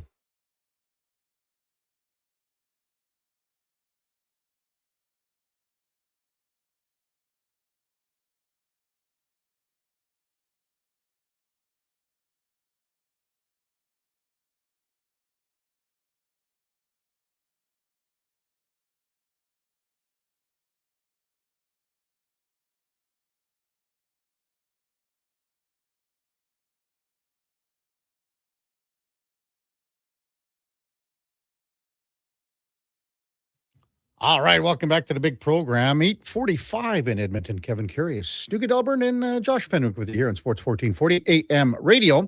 Columbus Blue Jackets making some moves today, a big one, actually.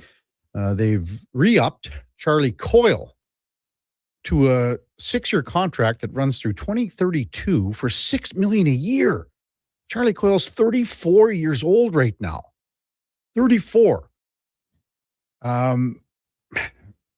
This is a weak class. Everyone knows it. A weak class of free agents moving forward come July 1. And I think there'll be a lot of, I think July 1 could be the worst or the least busiest day that we've ever seen. Because I think a lot of teams are going to, get right to it and sign guys quicker, sooner, like they are right now, like a Charlie Coyle. Like think about Carolina yesterday. I mean, these are moves that normally you might not see at this time of the year, especially with teams in the playoffs. But Columbus, so 6 years, $6 million a year for Charlie Coyle. It takes him to a 40-year-old player. He makes more. He'll be the highest paid, tied with Connor Garland for AAV as far as forwards go. They pay some guys on the back end. And I mean, they got to figure out what they're going to do with Damon Severson, man. That's like $6.25 now for him. Werenski's at 9.5. Provorov's deal comes in at 8.5. So they're paying a lot of their defensemen, but their forwards, they haven't paid. They got a lot of guys in the $3 and $4 million range, but Charlie Coyle, 6 years, $6 million big ones.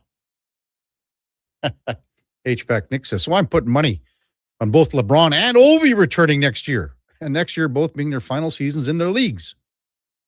Both would announce it and do a farewell tour, I would think.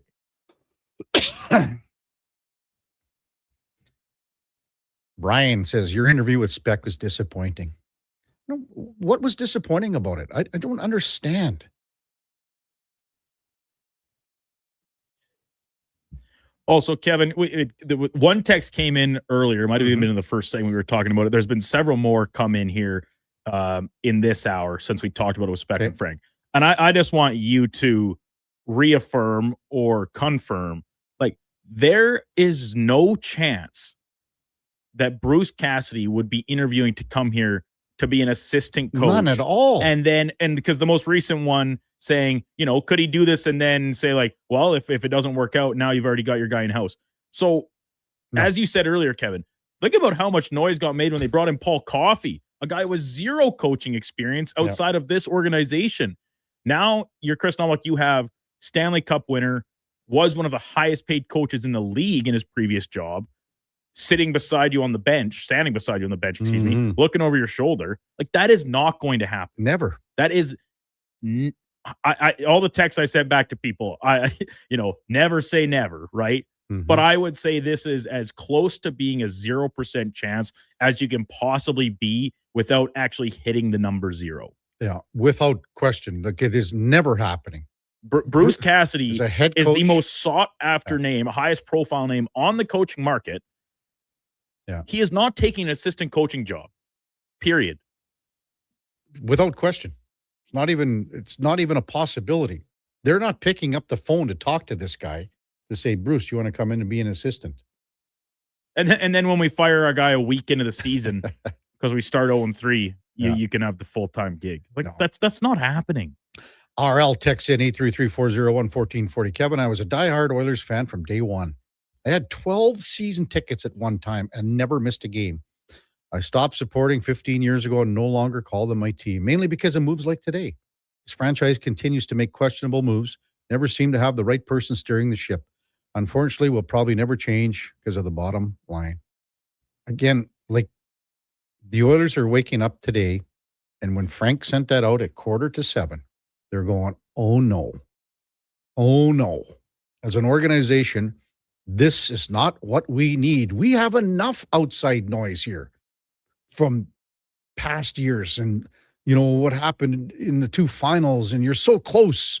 And then this year, getting pounded by Anaheim in the first round. There's enough, and all season long. And Frank mentioned it. How many, so we heard Connor McDavid, we heard Leon Draisaitl talking about coaches. And Frank and I got into that one day regarding that. And I said, Frank, you're not in the room here. And he got mad. Well, I didn't get mad. We respected each other, I think, that day. But just the simple fact that Frank did his due diligence on that. And, because I was actually, because Greg Button was talking about it as well. And it was, right. It was a touchy time, a touchy subject, because it was on, Tampa Bay was just here, and the game prior, which was even worse when Florida came in here. And this was the team that ripped your heart out twice. And you had no response, nothing, zip. You played it like a game in October that was an exhibition game, and you didn't care. There are much bigger problems here than the things that we've been talking about. I'll say it again. Connor McDavid said, what did he say at the end of the season, regular season? The regular seasons, it's monotonous for us. Well, what happened? You cheated on the regular season, and it came back and bit your ass in the playoffs. 833-401-1440. One Shot Mon says, would Cassidy want the job? Well, I mean, obviously, if they're going to have a discussion, there would be an interest in it. I don't understand. I don't know what coach wouldn't want this. I'm not sure what coach wouldn't say, yeah, I'm intrigued about it.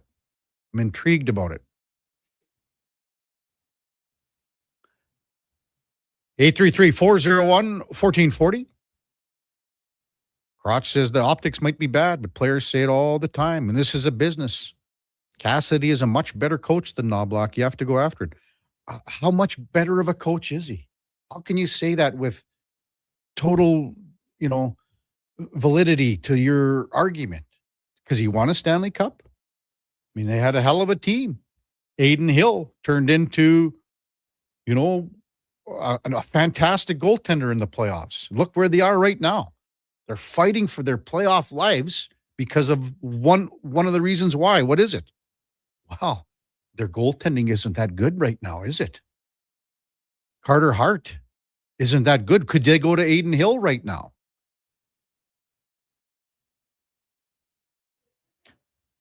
Slurpee Sean, well, what's the Denver coach up to? And you're speaking of Carl. I don't know. I think he's on his own ticket. He can do whatever he wants. I think he prefers coaching at the NCAA level, or else he would have probably made the move to the NHL.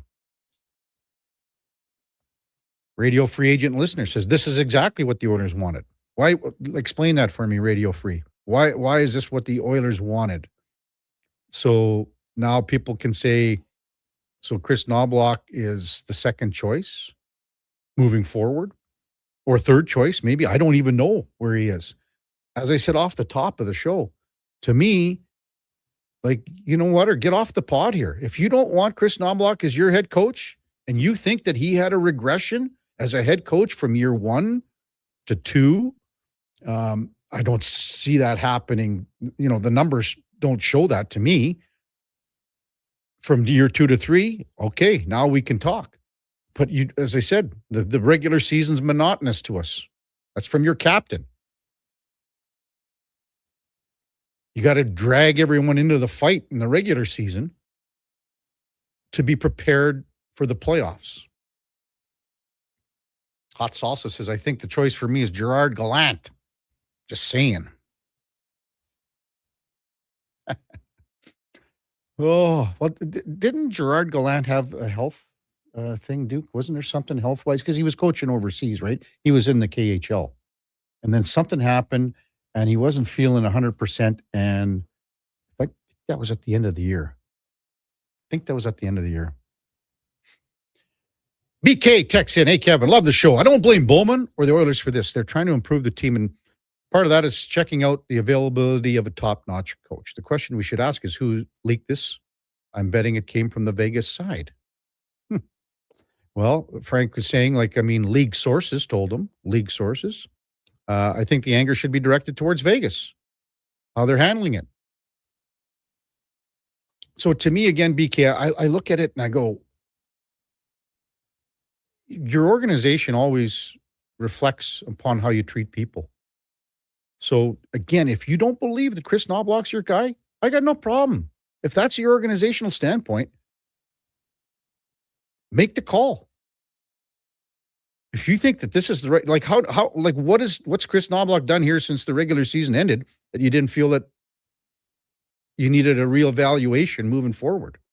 How long does this take? Coming up, 9 o'clock. What do we got cooking, Duke? We got a little in or out segment. Eric Stevens at 9 o'clock, in or out, or Franchuk. Going to talk baseball in the 10 o'clock hour. Before that, time now for a Sports 1440 update brought to you by AWS Welding Supplies in Nisku. Product sales, service, and calibrating. Free same-day delivery of in-stock items to Leduc, Nisku, and South Edmonton. Your one-stop shop for all things welding. AWSwelding.ca. Here is the Duke. The Sports 1440 update.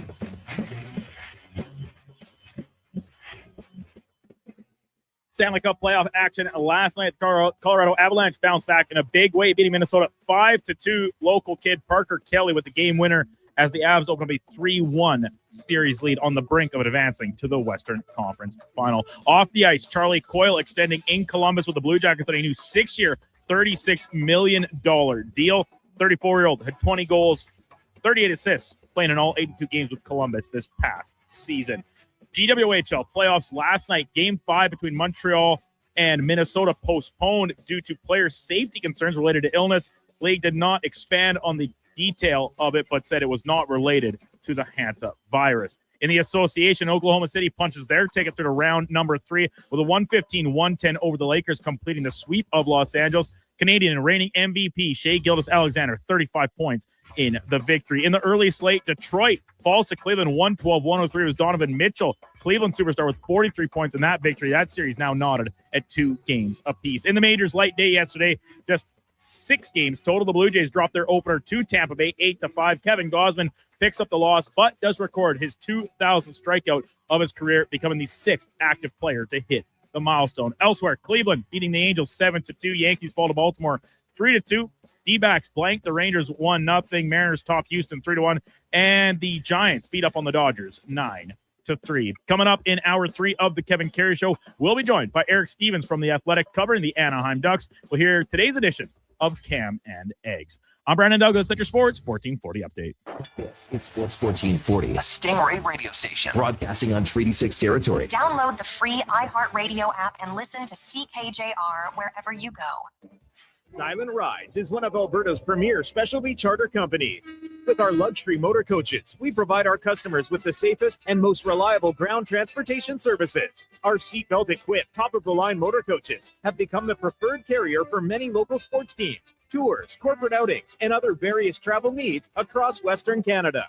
For more information and to request a quote, contact sales at 877-748-0991 or visit silentrides.ca. Hi, Mike here from Northgate Chevrolet Buick GMC. No one's ever accused car shopping to be fun. I mean, think about it. Awkward standoffs to get a price. Let me go talk to my manager. Dealers asking for your credit card, then melting your phone if you say no. See, not fun. At Northgate, I promise you a different experience. We make it fun. And you will like us, I promise. 0% financing, a great selection of new and pre-owned units. So for some fun, stop in today. 13215 97th Street or visit us online at northgategm.com. You're in Northgate country. Say hello to your new favorite drinks. Introducing new McCafe Refreshers. Icy cool, undeniably refreshing, and available in 3 flavors. Strawberry watermelon, mango pineapple, and blackberry passion fruit. Only at McDonald's. Hey there, I'm in the Fountain Tire sidecar, making a list of the things I'm doing this spring. 1. Saving you money, with up to 20% off select tires until June 13th. 2. Water skiing, tricky in a sidecar, but fun. And 3, saving you more money with mail-in rebates of up to $100 off a set of 4 select tires and $50 off a $150 service with the purchase of 4 select tires. Oh, that's 4 things.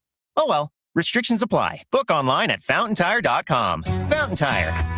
We're on this road together, Canada. Alan Olson Auctions presents the first annual Camrose Consignment Auction, open for online bidding for one final day today at alanolsonauction.com. This huge consignment auction includes a large variety of farm equipment, lumber, automotives, livestock handling equipment, and miscellaneous items, and includes a partial dispersal for A1 septic and a closeout sale for anytime towing. For more info, call Alan Olson Auctions at 780-672-2434 or visit alanolsonauction.com today. For over 60 years, the folks at Diablo Boots have been selling the best Canadian-made boots. Handcrafted in Winnipeg, Canada West makes the best quality cowboy, biker, and work boots for Diablo Boots with replaceable soles and heels. Why buy cheaper quality like Area Adjusted and Red Wing made in China when Canadian-made is better? Support Canada's workers and Diablo Boots for the best boots. So save on boots by Save On Foods. That's Diablo Boots, 3340 Gateway Boulevard on the east side of Save On Foods. Canada West and Diablo Boots, the 2 best names in the boots business.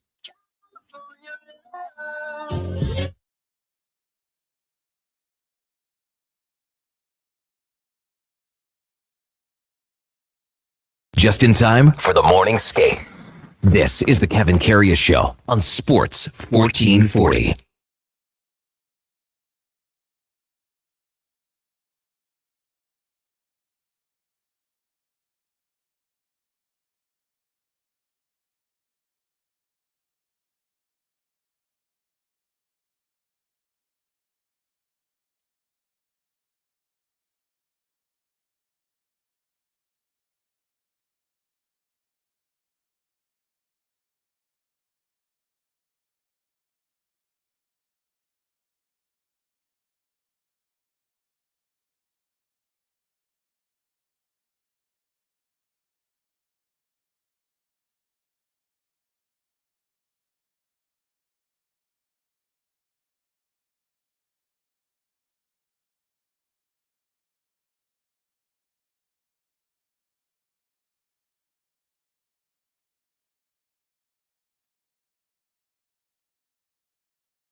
All right, welcome back to the big program. 9:02 in Edmonton, and time now for the Puck Report. Brought to you by Fountain Tire. And at Fountain Tire, when we say we're on this road together, we mean it. From tires, wheels, oil changes to vehicle repairs, visit fountaintire.com to find out more. As we welcome back Eric Stevens from the Athletic, covers the Anaheim Ducks. Good morning, Big E. As always, thanks for jumping on the Kevin Karius Show. Really appreciate it, big guy. Thank you, Kevin. How you doing? Oh, doing great. You must be just ecstatic with this playoff run in the Ducks after I saw you in Edmonton a couple times, obviously, and it was a really strong performance. And you know, Anaheim's continued this against a tough Vegas team. Maybe just touch on what you've seen so far, Eric, as it's now down to a best of 3 here. Yeah, no, you know, it really it's a team that we're seeing that's you know, sort of just kind of coalescing all together, whether it's the maturity of their young players, even their fearlessness in the playoffs. You know, you've got 15 players on Anaheim's team that are making their playoff debut. And, you know, in a lot of instances, you know, it doesn't seem like they're particularly fazed by the moment or the spotlight here. Mm-hmm. And then they're supported by a number of key veterans who have been around the block, who have played in a ton of games. Guys like Alex Killorn, who's kind of turned into playoff Killorn as he usually does, as he's shown in the past. You know, and others, other leaders on this squad here. You know, so you know, this lineup or this roster really is kind of a really good marriage of those two elements on here. And, you know, the Ducks are showing why a lot of people thought that, you know, this team would be one, you know, a team of the future. Mm-hmm. Well, they're showing it in the present right now. And it's one that we're seeing is on the rise. You know, and the depth that I've really noticed, you know, obviously in the Edmonton series, and we're seeing it continue on here, Eric, with, you know, they've got 6 players that have 9 points or more. So they're really got some balance, and they're showing that against the Knights. So what have you made of that depth that we saw in the Oilers series and now continuing against Vegas? You know what? It really, Kevin's reflective of what they, you know, have done throughout the year. You know, this is a team that really leveled up offensively, and you saw that it has a lot of skill when you go, you know, up through the lines, you know, and even on the back end as well, because you know, it's a mobile back end in you know, in large part, you know, and one that can create offense and is allowed to, you know, pinch in and be on the attack when they get past the red line, or, you know, the center red line there. That's something that Joel Quenneville has really always encouraged with his clubs here. So yeah, you know, there wasn't a 90-point score or a 100-point score, you know, on this team, but, you know, when you look at guys like Cutter Gauthier, Leo Carlson, Beckett Seneca, you can just kind of go up and, you know, down the lineup here. These are young guys that have formed the core of this club.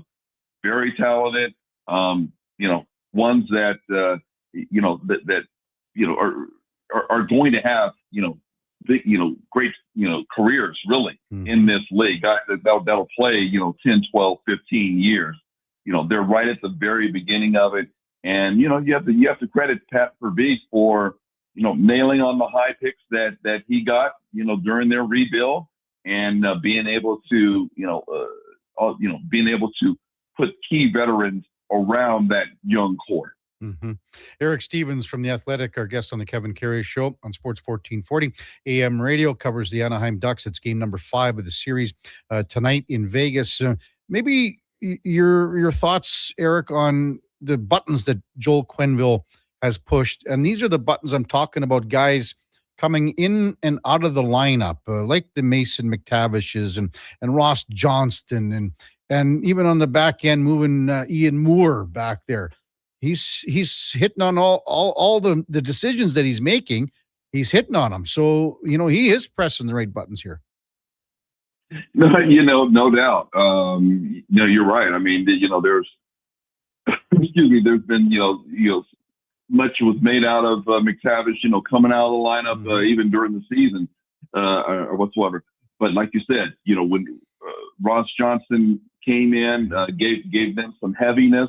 When Vegas, was really kind of turning the dials up on their physical play. Jansen Harkins had an empty net goal to seal game 2, and then as Vegas made their adjustments, he noticed as well that he got what he wanted, in making that change. And then he's, switched back to inserting Olden Zellweger in to get, some more speed and more puck movement from the back end there. Kind of getting back to what this Ducks team is about, which is, as we've seen in this series, and as you saw against Edmonton, they're a skating club. This is a fast team. That's how they thrive. They're successful when they are out skating the opposition. And so inserting Zellweger in, Ian Moore back on defense. He was playing up front. He's a natural defenseman, but he was playing basically up front much of the year. To have, a young kid be able to adapt and be versatile like that, that gives Joel options there. And, we've seen it throughout his career, especially with the Chicago Blackhawks. Joel he has this ability to, kind of sense what he needs out of his club at a particular time, at a given time, particularly in series here. So you're right, Kevin. I mean, right now, the moves that he's making, it seems like all of them are connecting. And on the back end, Eric, how have they been getting it done? Basically, with the 3 horses in Lacombe and John Carlson and Eric Trouba. Yes, there's Mintyukov and on the third pairing, they're supporting those 3 guys. How have they been able to get it done with those, running those 3 guys pretty hard here for now 10 games? Well, you know what? The fact is that Joel knows that he can do it, and he knows that he's got 3 quote unquote horses that he can turn to. He's done that in the postseason as well. I remember in 2015 when they won it all there during that run. I mean, Duncan Keith was the guy. I mean, he just had an inexhaustible well of energy, basically. But no, that's what he does. And, it shows too, I think that how key it was when they got John Carlson, because, yes, Jackson Lacombe has had a breakout postseason here. And he's logging heavy minutes, but, it doesn't all have to be on him, with Carlson as well, to be able to soak up, some big minutes in the lineup. Trouba has been, almost the perfect pairing for Lacombe, on that top pair. So yeah, but that's what Joel does. He identifies who his go-to guys are, and these 3 have proven that they're able to handle those big minutes, whether this season or just throughout their entire careers, particularly in the postseason. Yeah. Eric Stevens with us on Sports 1440. In the Oilers series, the Ducks power play was lethal. It's cooled off a little bit here, but what have you seen from series to series with the man advantage? It was big for them in Game 4 to break through there, because Vegas, I think they had trouble with Vegas being very aggressive there on their PK, and it's been excellent up until the very last game. It's been excellent throughout the entire playoffs. And they really had shut down what had been a red hot unit. I think what one thing that is key that they're missing right now is Mark Stone being out, because Mark Stone is just such a critical player for them, and is able to play in all situations, makes little plays, even on the PK as well. So, that should be a confidence builder for Anaheim there. Now, you just never know, from game to game to game. But, if Vegas is going to play as physical as they are, maybe deliver those, some of those extra, little cross checks or whatsoever, and get nabbed for it. That's the way that the Ducks have to make them pay for that, and maybe make them, sort of back off a little bit or whatsoever, because it's the playoffs. You're going to play aggressively, and they're big and strong on that back, particularly on that back end. So Game 4 was key for Anaheim to kind of get off the schneid, because they've got some weapons. Their quote unquote second unit has been performing better than their quote unquote first unit. They really have two even units. So that was really key for them. But we will see going in Game 5 tonight, and how, even Vegas may even change and make adjustments. What have you thought of Lucas Dostal, Eric, in the sense that, his numbers aren't exactly, they're not popping off the charts as far as goals against and save percentage, but it's all about timely saves. And, for the most part, that's happened. But he can be a little bit better too, I would think. Just maybe a thought on the goaltending situation right now for the Ducks. Well, he's their guy, without question. There's no, even when he got pulled, he got pulled obviously in Game 5 against Edmonton, and then got pulled in Game 3 here against Vegas. But he's their guy. There isn't any question, with that. But you're right. I think he even knows himself that he hasn't been at his sharpest. One thing that I've noticed, particularly in these series or even in these playoffs, is that normally he's very good at securing shots. Securing shots from long distance, not allowing rebounds. He has had some trouble, being able to hold on to that puck. And Vegas has been able to jump on some rebounds that have dropped at his feet or dropped in the crease there. So he certainly can be sharper, but like you alluded to it, Kevin, I think particularly the key there with him is that he does seem to rise to the moment when it's necessary. This team had 26 comeback victories during the season. They tied Montreal for the league, and a lot of it is because Lucas made a timely save when it was necessary. He didn't allow, say, a 2-goal deficit to turn into a 3-goal deficit or so. And we've seen how explosive Anaheim can be. So he's made the timely saves. He hasn't been great, and like you said, the numbers, they're not particularly good when you stack them compared to other netminders across the league in this postseason. But again, he's their guy. They have full faith in him. They have faith that he will make the big save when it's necessary. Hey, Eric, enjoy game number 5 tonight. We said right after the Ducks beat the Oilers, I said, you know what, for the 5th straight year, the Oilers could go down to the eventual Stanley Cup champions. Wouldn't that be something? Now, I'm not sure who will go that far, especially after watching Colorado last night. But yeah, no, this has been a really, really nice run for the Ducks, and has really, really invigorated and re-energized the fan base. It sure has, and it's going to be great that San Jose's coming, and now you've got some good teams in the Pacific Division that hopefully we've got some good battles moving forward for a few years here. So, as always, Eric, thanks for coming on, and we'll talk soon. Take care, man. Appreciate it, Kevin. Thank you. That's Eric Stevens from The Athletic, covers the Anaheim Ducks, and that's the Puck Report, brought to you by Fountain Tire. And check out their website at fountaintire.com. And again, we care about one thing, and it is your vehicle. When we come back, we've got another edition of Cam and Eggs. We've got In or Out this hour, and then in the 10 o'clock hour, or Franchuk will be with us in studio to talk a little baseball. We'll talk Blue Jays, Capitals, the prospects.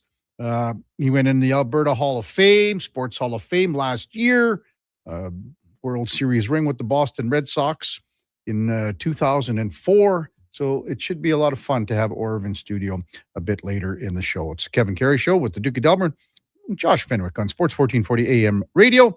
We are streaming on YouTube, X, Facebook, Instagram, and Twitch. Looking for a solid 4x4 that checks all the boxes? The 2026 Jeep Compass is in stock now at St. Albert Dodge, and this is a great value, starting from just $36,900. It's a Jeep, so you've got 4x4 capability, plus features like an 8.4-inch touchscreen, Apple CarPlay, active lane management, a park view rear backup camera, and more. Over 30 in stock right now in just about every color you'd want. Head up the trail and see how easy it is to do business at St. Albert Dodge.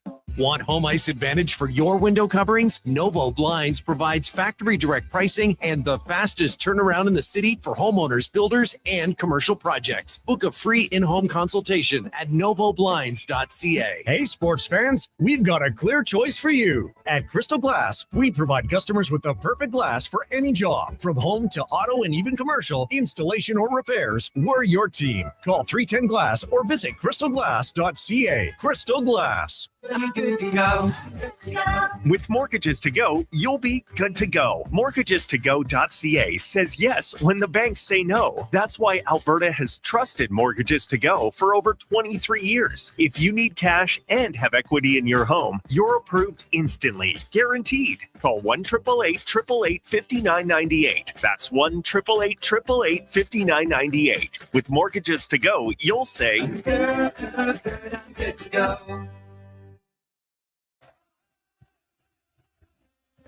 Hear that? That's your entry calling. Go Auto is sending you to the biggest football event in the world, live in Vancouver, with tickets, flights, and a hotel stay for two. To enter the contest, just text GAME to 780-777-7777. That's GAME to 780 all sevens. Go Auto, get in the game. The longest running basketball show in Canada airs every Saturday morning at 10 on Sports 1440. Hoop City with Paul Sir introduces a new generation of basketball talk, and it's right here on Edmonton's home for sports, Sports 1440. Whether you're refinancing or buying your first home, mortgages are easier with help from a neighbor. At Vision Credit Union, you get face-to-face guidance from local lenders who know the market because, well, they live here too. They'll look at your whole financial picture with practical advice for payments, renewals, refinancing, and what makes sense long-term. Get a more neighborly mortgage. Contact your branch today or visit visioncu.ca.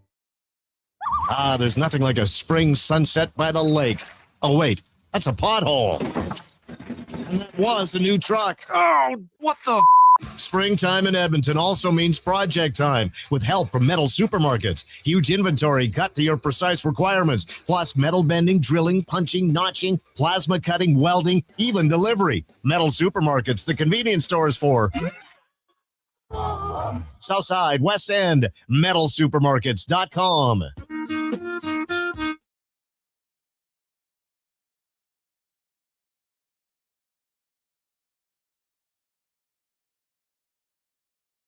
Have your sports curiosity cured with the Kevin Karius Show. This is Sports 1440.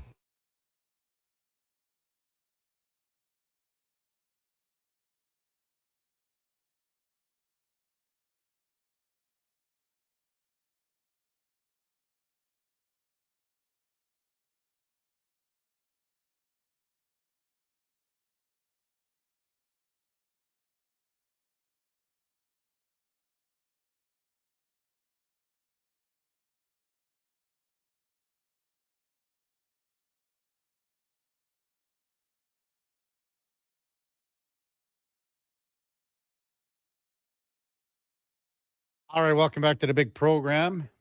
9:21 in Edmonton.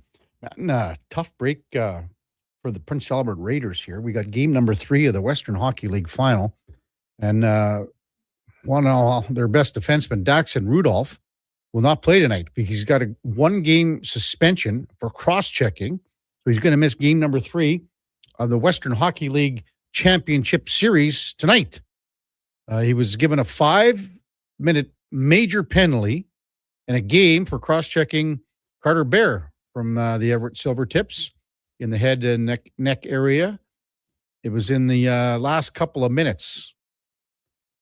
And he's a big guy. I mean, Daxton Rudolph's, he's a load. He's 6'2".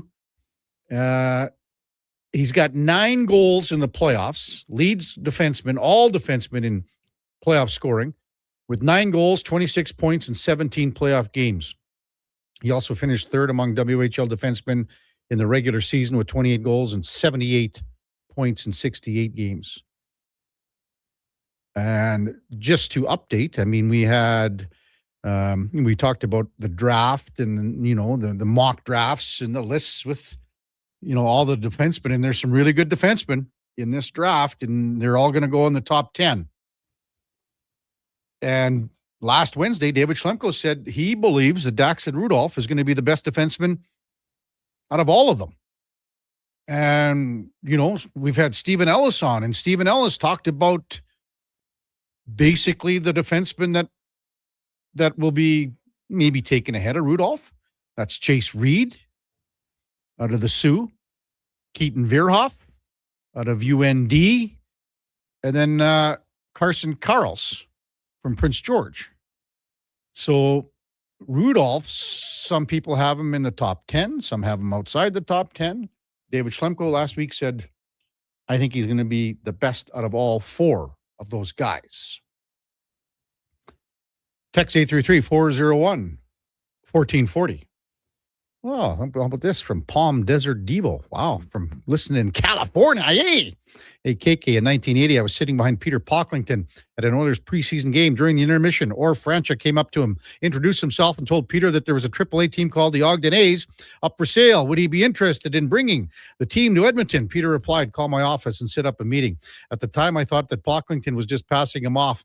For sure, the A's became the Trappers. Would you ask Orv if he remembers that and how that first meeting with Peter went? Well, this is a story I did not know, but from Palm Desert, that'll definitely be something that we talk about here coming up in the 10 o'clock hour.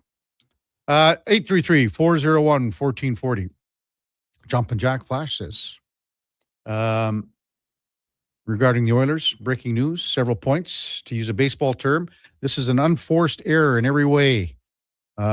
You are right. They've pulled the pin on the hand grenade. The final decision came from Kate's, good or bad. Next 72 hours here in Vegas will be interesting conversations. Jay in Victoria writes in, this sure makes me question the organization and their professionalism. If they can't do this right, how can they steer the next 2 years with arguably the best player in the game and his contract? Absolutely an embarrassment unless they have talked to Knobloch already. So that's one thing we don't know. Maybe they've said, Chris, you're gone. But again, why? What's with the cloak and dagger here? Like, get this. If you don't want Chris Knobloch as your head coach, that's your prerogative. Every organization has difficult decisions to make. But again, you look at what Chris Knobloch did here in the last 2 years, taking a team to the Stanley Cup final twice. Bruce Cassidy's won 1 Stanley Cup, hasn't been to another final, right? Hasn't been to another final. Am I wrong on that, Duke? Was he the coach in Boston when they lost in 19? That's a good one, Duke. You might be right. In 19, I'm punching him up right now. And in Boston, I don't see it, Duke. They lost in the finals in 2019. You are correct. Okay, so he's been to one more final. And that was in Boston. Lost in round 2, round 1. Lost in round 1 in Vegas after the championship. Lost in round 2. So, I mean, the guy's he can coach. There's no denying this. I mean, he's a career coach. We talked about him when his name started surfacing here and how there's a small tie to the Oilers because he played in Nova Scotia back in 86, 87 for the Oilers farm team. He was a first-round draft pick of the Chicago Blackhawks. Ended up just playing 36 games in the NHL in the entirety. Ended up going over to Italy and playing there and then finished his playing career in Indy in the IHL. And from there, he's a career coach that cut his teeth across many, many leagues.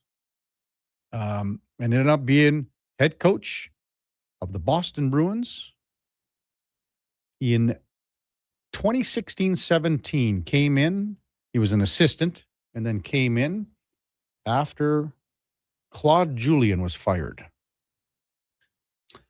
Again, we've got Orv Franchuk coming up at 10 o'clock, and this is the focus of Cam Tate's Cam and Eggs, because Cam and Orv go way back.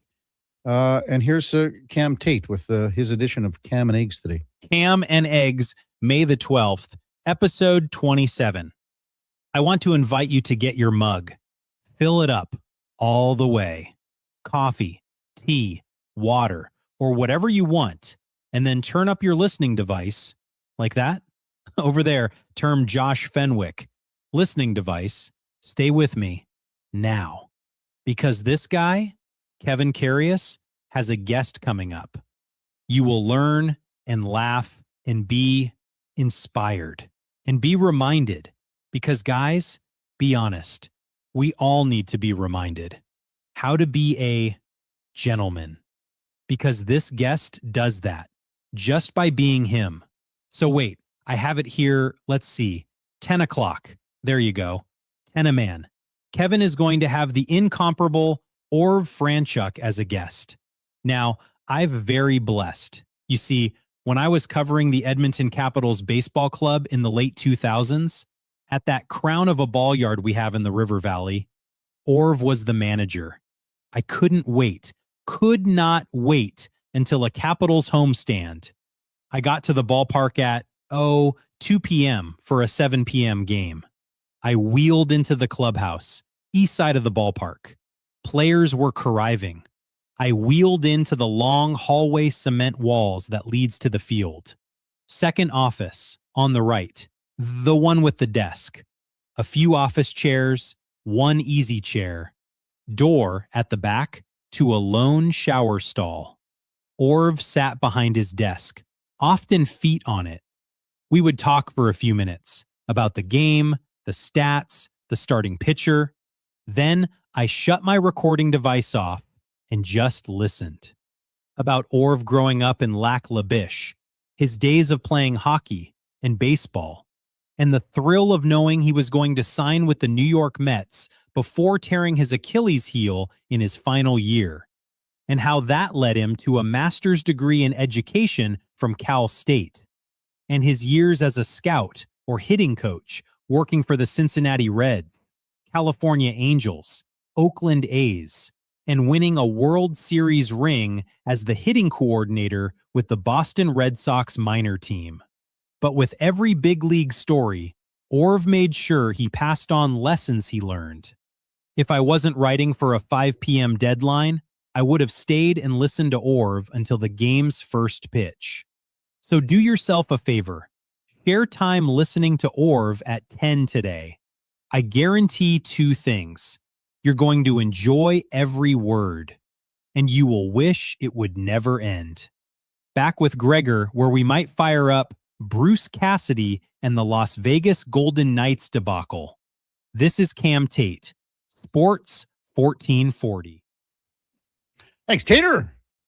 Those were some great years. And I mean, when Orv was coaching and managing the Capitals, and again, even his time before that, and man, the career that he had, simply amazing. He was with the Prospects too, 2014, I think, somewhere in there, 2015. But I can't wait to ask him the story about Peter Puck, and talking about getting a team here, back in the 80s for the Trappers. So pretty cool stuff. 833-401-1440. The Conroys. Hey, did I miss something today about a coaching change? Well, we've talked about it for about 2.5 hours here, Conroys. And again, this is just, Frank Saravalli had a post this morning at 6:45, just saying basically that the Oilers have asked permission to speak to Bruce Cassidy, who was fired from the Vegas Golden Knights this year with 8-10 games left, whatever it was. Now John Tortorella is there. But they've asked permission, and right now, like as Frank said, they're just kind of dragging their heels in Vegas. I mean, they got kind of something big on the go here too. They got something cooking, something going as far as a playoff series with the Anaheim Ducks. But it just, as I said, how it's being handled again. Some people have said, the Oilers would want this out. Vegas would have leaked this out Would it be Vegas? To be honest with you, I don't know why some of our listeners had texted in that would say, I think the Oilers would have sent this out. That I don't get. So Cassian Andor texts in, is this more of a question of leadership in the room? He talks about Connor being talented, intangible they might need is a captain like a Crosby, McKinnon, Barkov. Well, first of all, like McKinnon's not captain there. It's Gabe Landeskog. Crosby's on another level for leadership. You learn leadership at all times. You learn it. And I honestly, I thought, to be honest with you, last year at Four Nations, and I thought I likened it to back in 87 when, all the Oilers were in the Canada Cup in 87. Mario Lemieux, they hadn't won anything yet in Pittsburgh. And people talked about his leadership. And I thought that back then, Mario learned from Gretzky, Messier, Lowe, all these guys, Glenn Anderson. I thought that Connor McDavid was going to learn a lot playing with Sidney Crosby at Four Nations and then, being around at the Olympics. I can't say for sure if nothing, like you would think something happened. You're always learning. These guys are so good. They're always trying to figure out a little tidbit here and something there. So I would have thought that Connor McDavid would have grabbed something back from Crosby, and maybe he did. Maybe there's still more to come. But the leadership here, they need a lot more guys to. And I've always said too that Zach Hyman to me is almost the de facto captain here. You can look at the things that were said after, the Oilers lost in Game 7 a couple of years ago. And Zach Hyman he's the voice of reason around here. That's how grounded he is. And, I'm not saying that Connor McDavid shouldn't be captain. That's not at all. I think that it's just fine. But I think there's more than just the guys that wear letters. There's more than that come out of the woodwork and have to be a leader. Look at Connor Murphy. That's a leader. Dickinson was a leader. You saw that. You saw how they conduct themselves. So, hey, when we come back, we'll go in or out with the Duke of Delburne and then or Francha coming up in studio in the 10 o'clock hour on the Kevin Karius Show. Also, Josh Fenwick with us on Sports 1440 AM Radio. We're streaming on YouTube, X, Facebook, Instagram, and Twitch. Hi, Mike here from Northgate Chevrolet Buick GMC. No one's ever accused car shopping to be fun. Think about it. Awkward standoffs to get a price. Let me go talk to my manager. Dealers asking for your credit card, then melting your phone if you say no. See, not fun. At Northgate, I promise you a different experience. We make it fun. And you will like us, I promise. 0% financing, a great selection of new and pre-owned units. So for some fun, stop in today. 13215 97th Street or visit us online at northgategm.com. You're in Northgate country. It's time to hit the greens.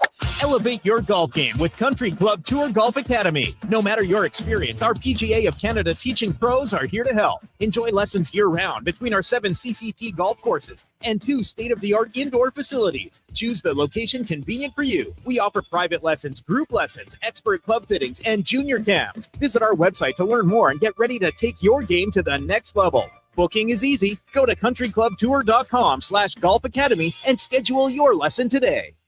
Legacy Heating and Cooling jingle auditions take one for Gene Principe. Hey, thanks for being on time. I'm always punctual. Now, how about some cool beats while I drop the heat? Ready when you are. Tall legacy, tall legacy. Nice. Boom! I'm a musical genius. Legacy's going to love this for AC season. What's not to love with no interest and no Principe payments for 1 year? Are you always like this? Yep. Unlike Legacy, I never know when to cool it. Legacy Heating and Cooling. The longest running basketball show in Canada airs every Saturday morning at 10 on Sports 1440. Hoop City with Paul Sir introduces a new generation of basketball talk, and it's right here on Edmonton's home for sports, Sports 1440. Are new McCafe crafted sodas just drinks or something more? Like Sprite Berry Bliss, Creamy Strawberry Coke, and Orange Dream. All swirled with fizzy flavor and topped with silky cold foam. Only at McDonald's. At participating McDonald's restaurants in Canada. Hey there, it's Brandon Douglas from Sports 1440. If you're tired of slow, unreliable internet connections like I am, check out Starlink. It's fast, reliable, even in bad weather, and even works for 4K streaming for movie nights, online gaming, and more. Growing up on the farm in the sticks of Central Alberta, we tried everything to get reliable internet, but we're always left with buffering video and half-loaded websites. There's nothing worse than losing your connection while streaming the big game. I'm getting mine set up soon and can't wait. If you're ready for better internet, order online in 2 minutes at starlink.com/radio or call 1-800-GO-STARLINK. Debt can take over your life. The stress, the constant worry, it can feel like you're drowning. When people come to see me, they're often anxious and feeling hopeless. But when I explain how I can help them get out of debt, those feelings melt away. I'm Parveen Middleton, licensed insolvency trustee at BDO here in Edmonton. I will create a personalized debt relief plan so you can move forward with confidence. Call 1-833-BDO-TALK or visit bdodebt.ca to discover your debt-free future.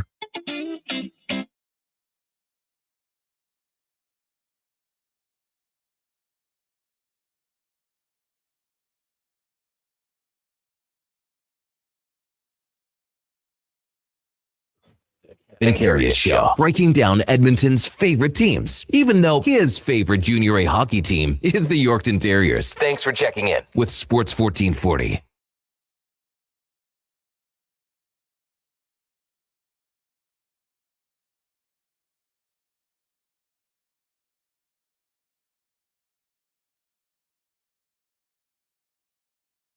All right, welcome back to the big program, 9:38 in Edmonton. It's funny how some shows just kind of, there's certain ebbs and flows to them. Like even at 6:45 here, Duke, I'm sitting there, I'm going, okay, we're going to talk about Minnesota and Colorado for 15 minutes off the hop here and sprinkle in some basketball and Jays and whatever else. And then all of a sudden, everything just changes on a dime. It's interesting how it can work. Time now for In or Out, brought to you by Pro Solutions. If you need fast AC service, Pro Solutions offers expert repairs, tune-ups, and installs with flexible financing. Book your appointment now at prosolutionsinc.ca. Okay, you know what? Moving too fast. Bottom line, are you in or are you out? In or out of what? No time for questions, just action. In or out? Well, then I'm out. I'm sorry, Jet. Actually, you're already in. Are you in or are you out? On Sports 1440. I thought you would go, I'm in, Bob. We would have had a really cool moment, but you kind of ruined the whole thing. All right, Duke, Letterbuck. And that is the topic of the morning, Kevin. According to Frank Saravalli, the Oilers reportedly requesting permission to speak to former Vegas Golden Knights head coach Bruce Cassidy, despite still, to the best of our knowledge, employing current head coach Chris Knobloch. Listen, whether they hire Cassidy or not, Chris Knobloch's time in Edmonton has come to an end. I don't know how it cannot be, Duke. I mean, Frank used the genie. I'm saying the pins out of the grenade here. And again, and what did Speck say? You give this a couple hours, and Speck would have texted, well, I assume he would have texted Jamie Cartmell. I would assume he would have texted, to be honest with you, he probably would have texted Stan Bowman and said, listen, what's going on here? And if there's radio silence, well, it tells you that this is all correct. And now the Oilers you might as well call them, they're in the queue, right, to speak to Bruce Cassidy. Because if the Oilers are sniffing this out, you would think that other teams are going, hey, man, if we want to be in the Bruce Cassidy sweepstakes, we better get in line here. So to your point, though,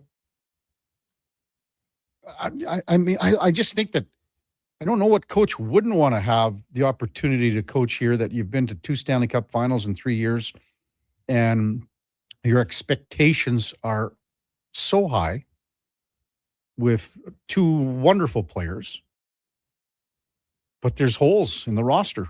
You got to figure this out. Can you imagine if they talk to him and he doesn't want to come here? That'd be something.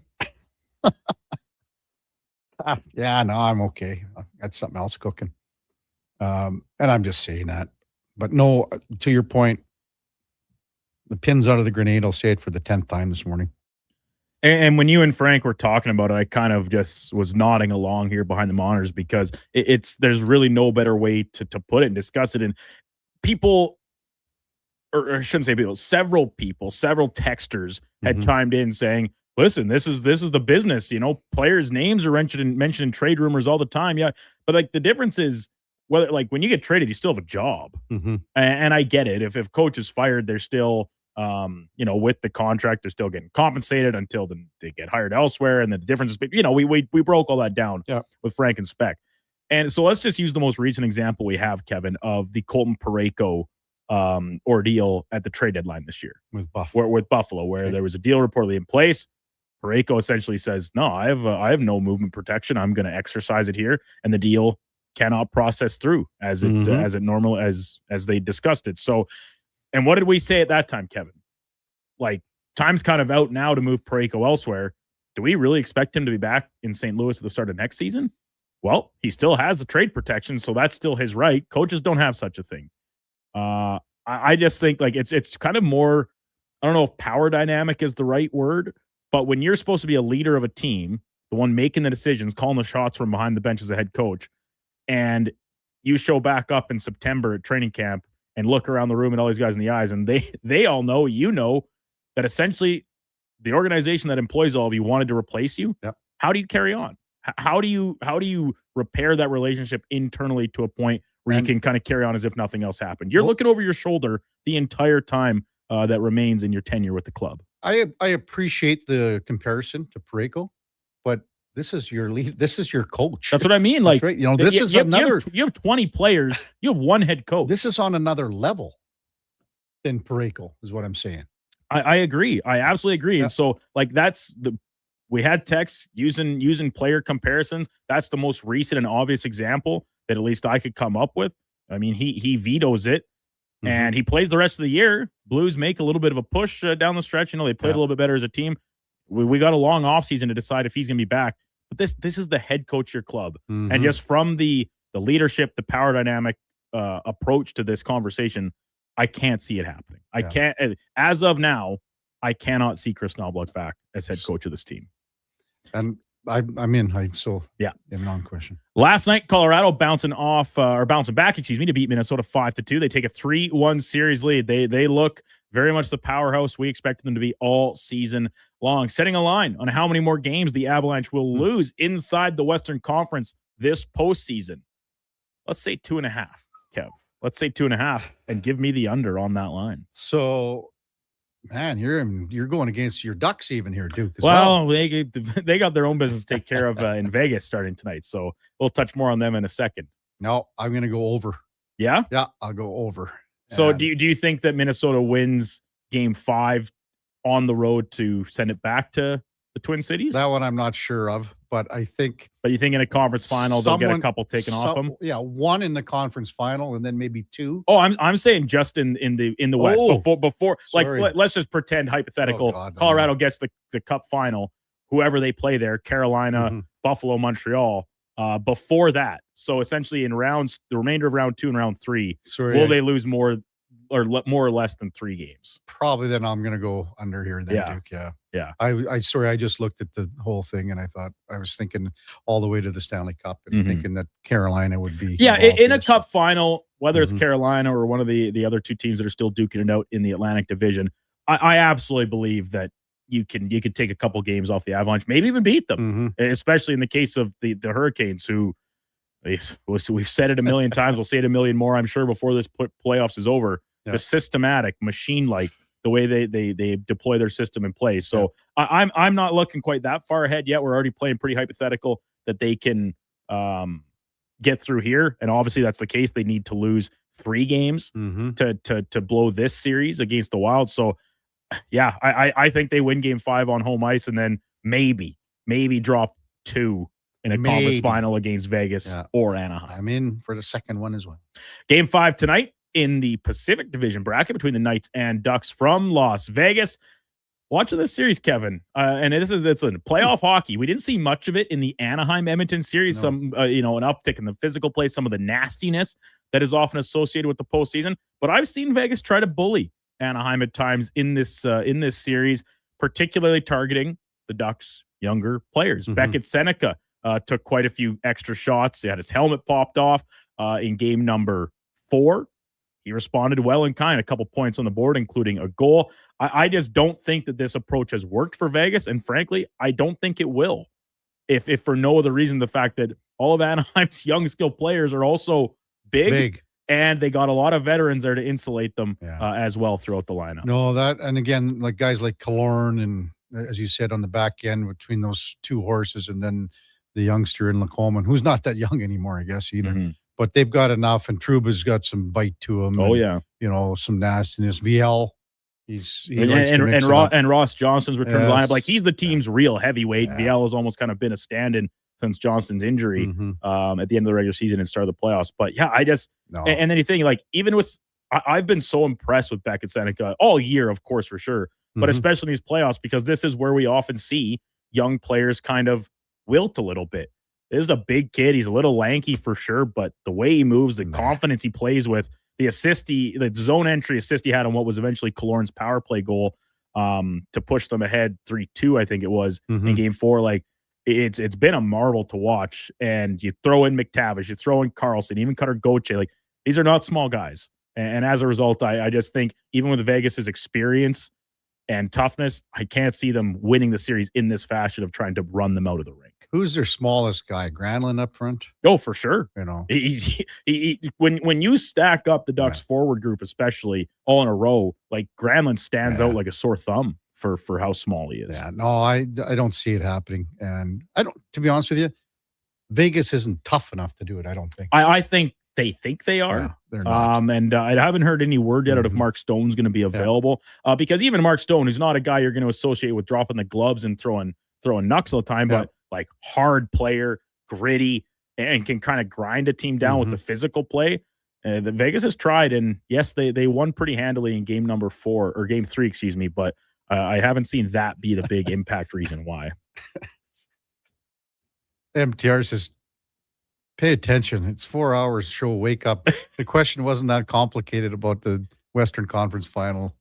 Old MTR just had to get it shot. Waiting for a shot. Had to get it shot. Let's jump over to the Blue Jays and on the diamond, Kevin. They lose last night to Tampa Bay in the series opener, but some moves done ahead of time. Addison Barger back on the injured list. Likely a re-aggravation of that elbow after that absolute blistering outfield assist he had over the weekend.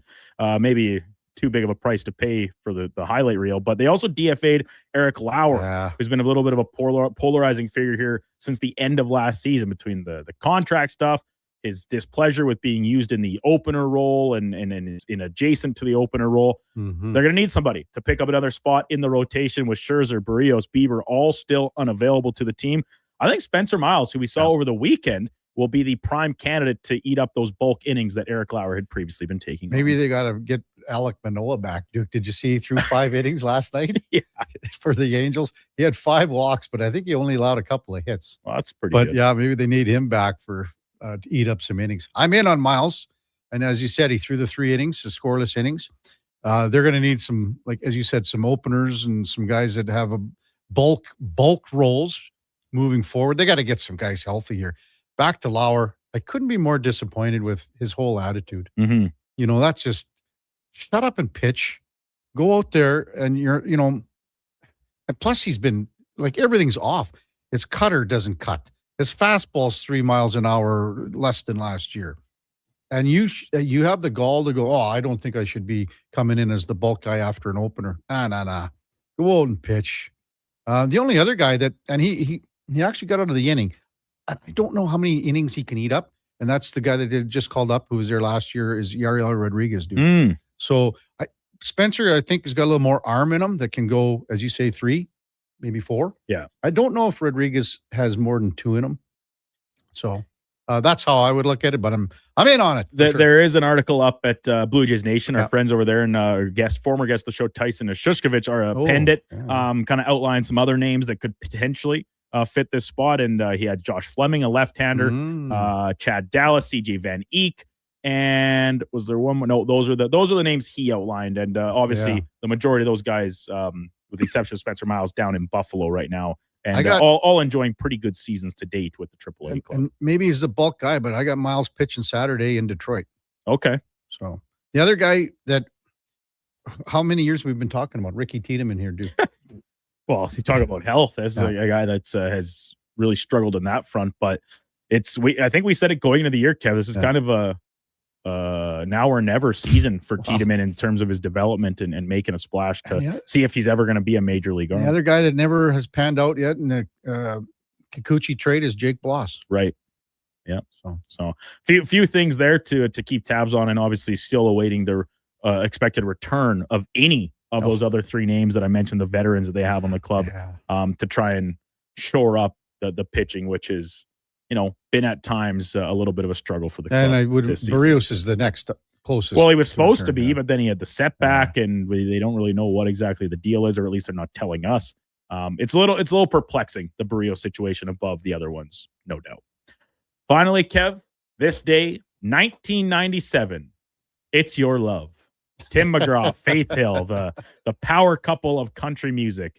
That duet between the two was released, a smash hit song, all these accolades. I don't really remember this one. Really? Man. No, I know what it is now. It still plays. I hear it down the hallway here when they got CFCW on the speakers all the time. I love duets in all music, especially country music. Now, they don't necessarily have to be between a man and a woman. Sometimes two ladies duetting, two men duetting, they have their place for sure. But I just think the harmonizing of male and female voices together is beautiful, and one that stands out to me. I'm tagging this with most underrated. This won Best Country Music Event at the CMAs in 1995, 2 years before the Tim McGraw and Faith Hill "It's Your Love" song won the same thing. For essentially, it's the best collaboration, is the simple way of putting it.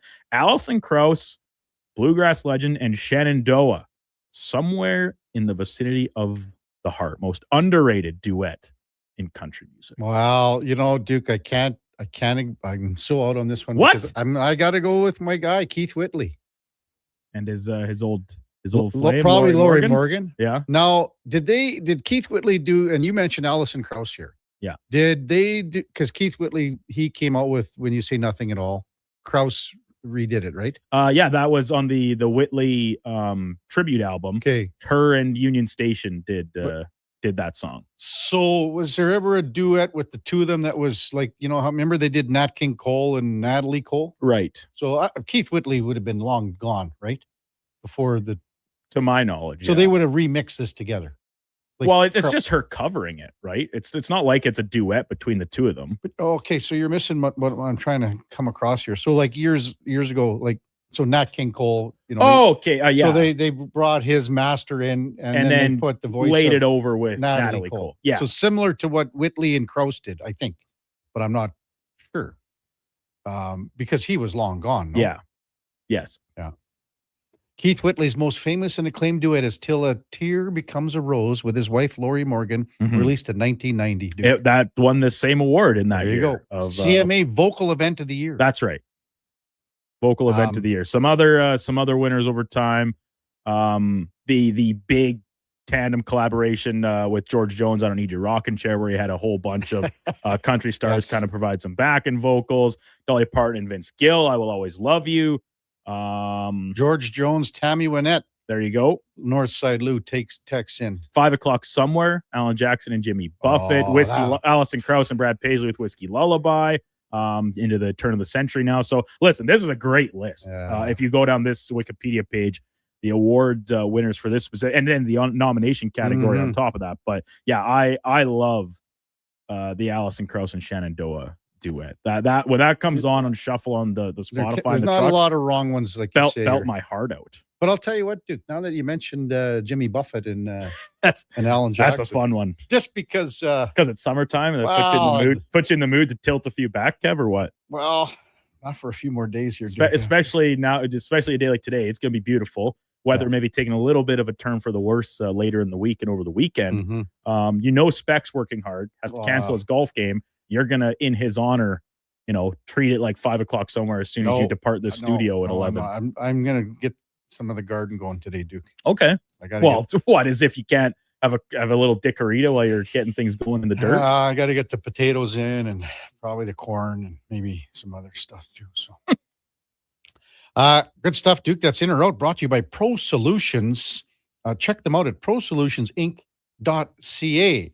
Or Franchuk called me, and I don't know where he would be because I gave the phone to Josh. Left the studio about 7 minutes ago and has yet to return with Orv and Toe. So he might be running down the mall trying to track him down. Who was the last guest we had where we were like halfway down the mall trying to find him? I can't remember if it was a player, if it was an elk or a stinger or a riverhawk or something. I can't recall. But yeah, and we even had a couple guys that were at the Brick. Remember, like we were waiting for for Parisi, Zach Parisi. So anyway, or Franchuk is somewhere in the building. Before that, time now for a Sports 1440 update brought to you by Sean Cunningham of Remax Real Estate. Get the home team advantage for your next move in the Edmonton area. If you're thinking about buying or selling a home, call or text Sean directly at 780-265-0165. Here is the Duke. This is a Sports 1440 update.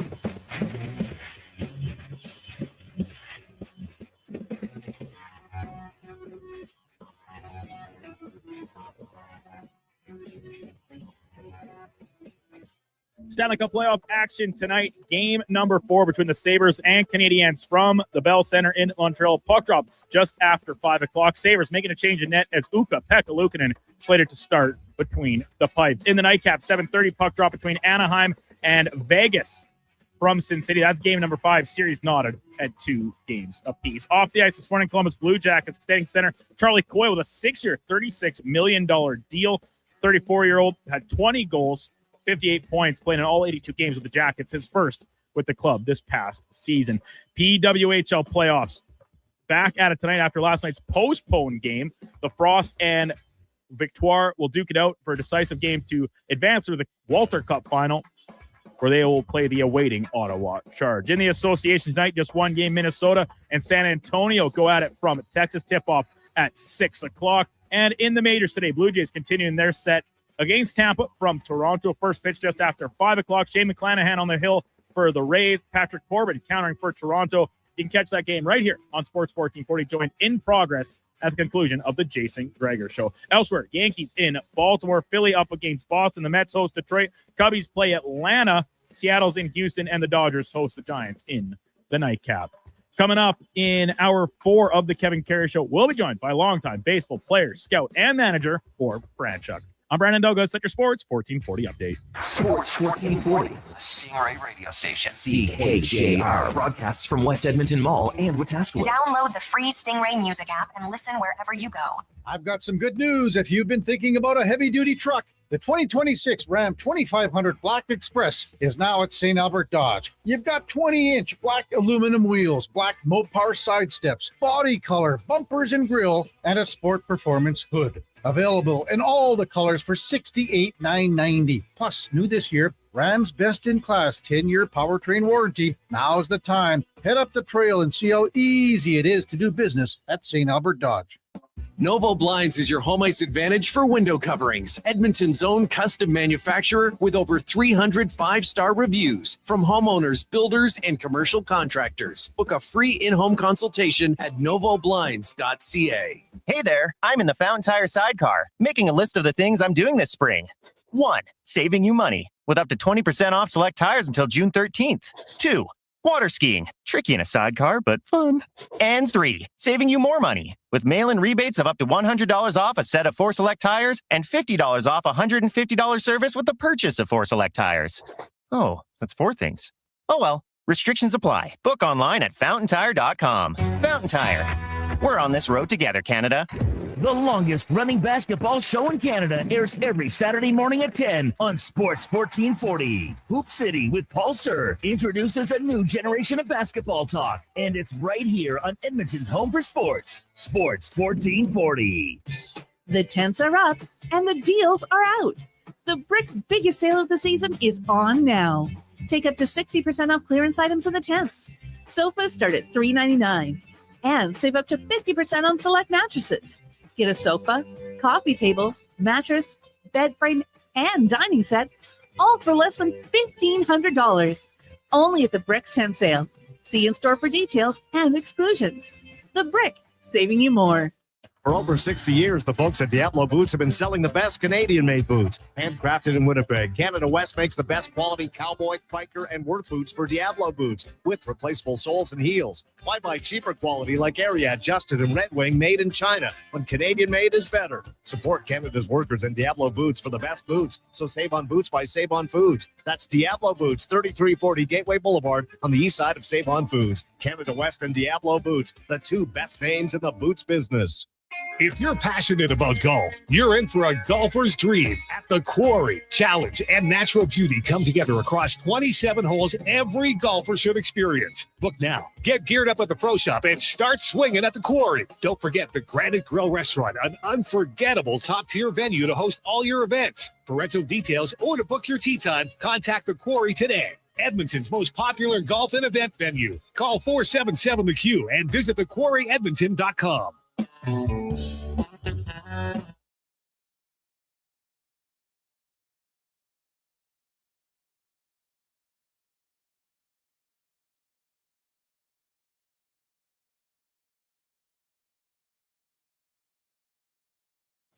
Stories, guests, and insights. This is Sports 1440 and the Kevin Karius Show.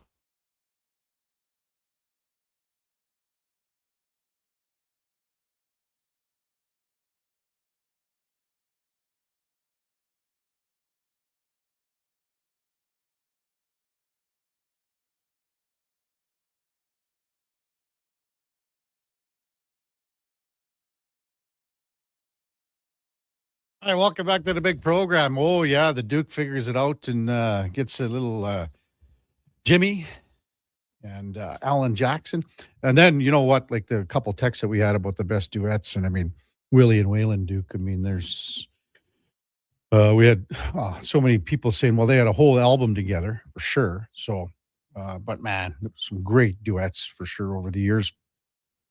Text 833-401-1440. So before we went to break, Franchuk called and then called my phone and I gave it to Josh and Josh started looking for him. And it looks like he just is coming in here. That's so cool. Should mention Matthew Fairburn. Come on in, Orf. Matthew Fairburn just texting out about that Ukko-Pekka Luukkonen is in the starters net at the Bell Center. Yeah, right in here, Orf. So he'll start tonight, game number 4.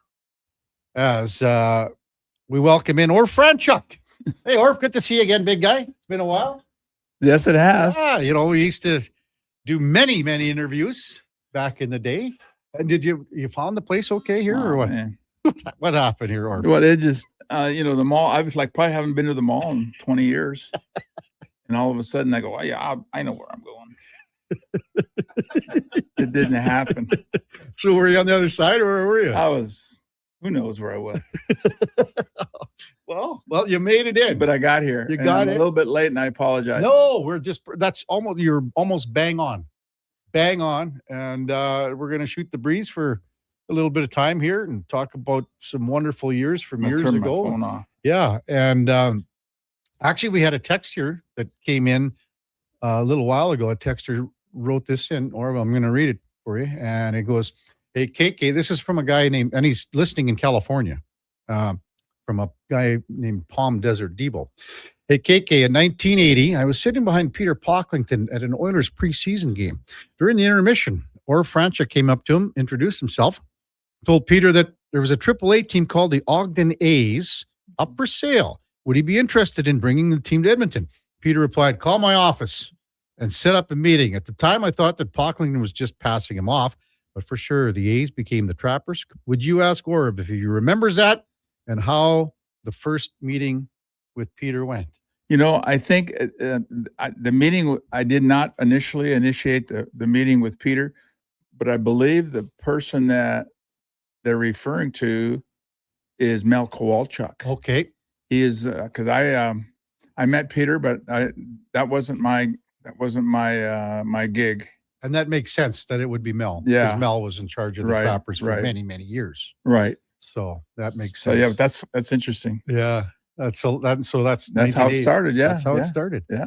And then, you had a wonderful run with the Trappers and everything else. But I kind of wanted to start a lot further back. Oh, first of all, congratulations, Alberta Sports Hall of Fame last year.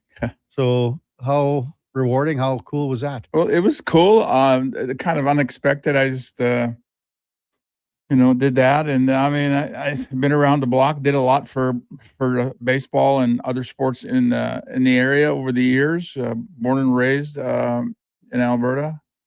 And so going from a little farming community in Wandering River to where I've been and what I've done, I feel blessed and met a ton of people, great people, athletes, every kind of personality you want to think of. Yeah. And so that part's been really rewarding, and ended up getting the World Series ring in 2004 through the whole process with the Red Sox. So I've kind of been complete circle, and now I'm back here in Edmonton doing some stuff with St. Albert Minor Baseball and the Vimy Academy, and staying busy 7 days a week and enjoying it. How rewarding is that working with the kids? Yeah, like 24 years with the Edmonton Public School Board. So it's kind of like I've always been around young people, and I have a really good feeling when I'm around those kinds of people, and we seem to communicate.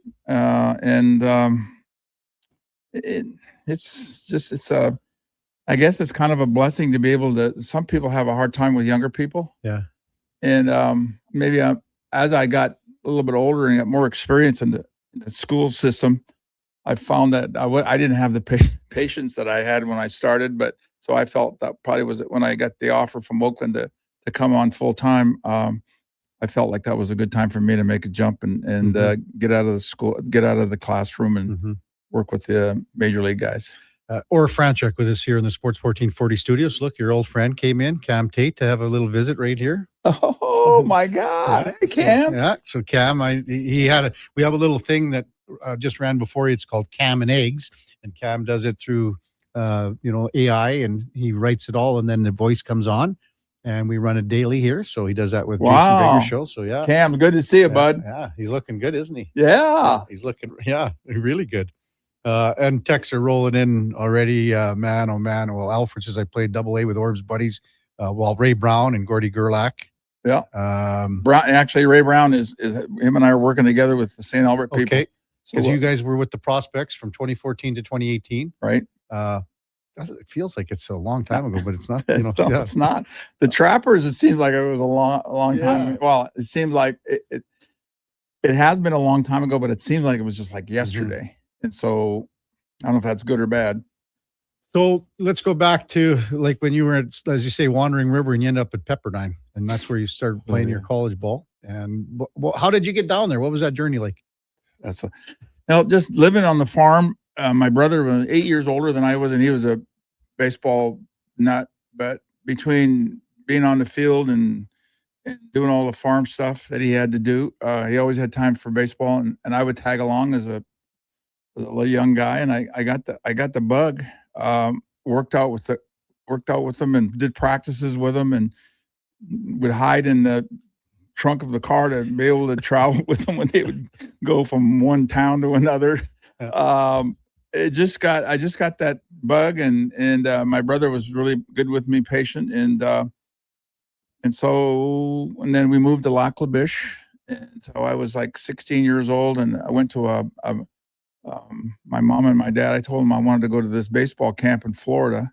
So I was going from Lac La Biche to Toronto to New York to Florida to this baseball camp. So I'm 16 years old, and I'm doing this flight by myself. I didn't have a clue what I was doing. But anyway, long story short, I get done with the camp, come back to Edmonton. Clark Rex, who was initiated the Edmonton old Oilers back in the day.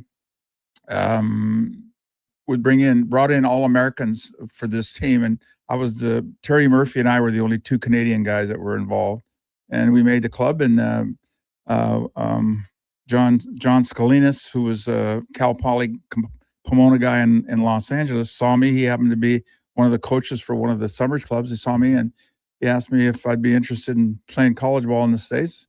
And then I said, yeah, but my dad and my mom can't afford to tuition and all of that. Yeah. They said, well, we'll give you a scholarship. So I got a full ride to go to Pepperdine. Mm-hmm. So that's kind of how I got to go there. You had a pretty serious Achilles ankle injury. And was that what year were you in there when that happened? Oh, that's back. I can't remember what. It was after I got out of Pepperdine and I came here, slid into second base, messed it up, and then I had 2 surgeries post after that. Right.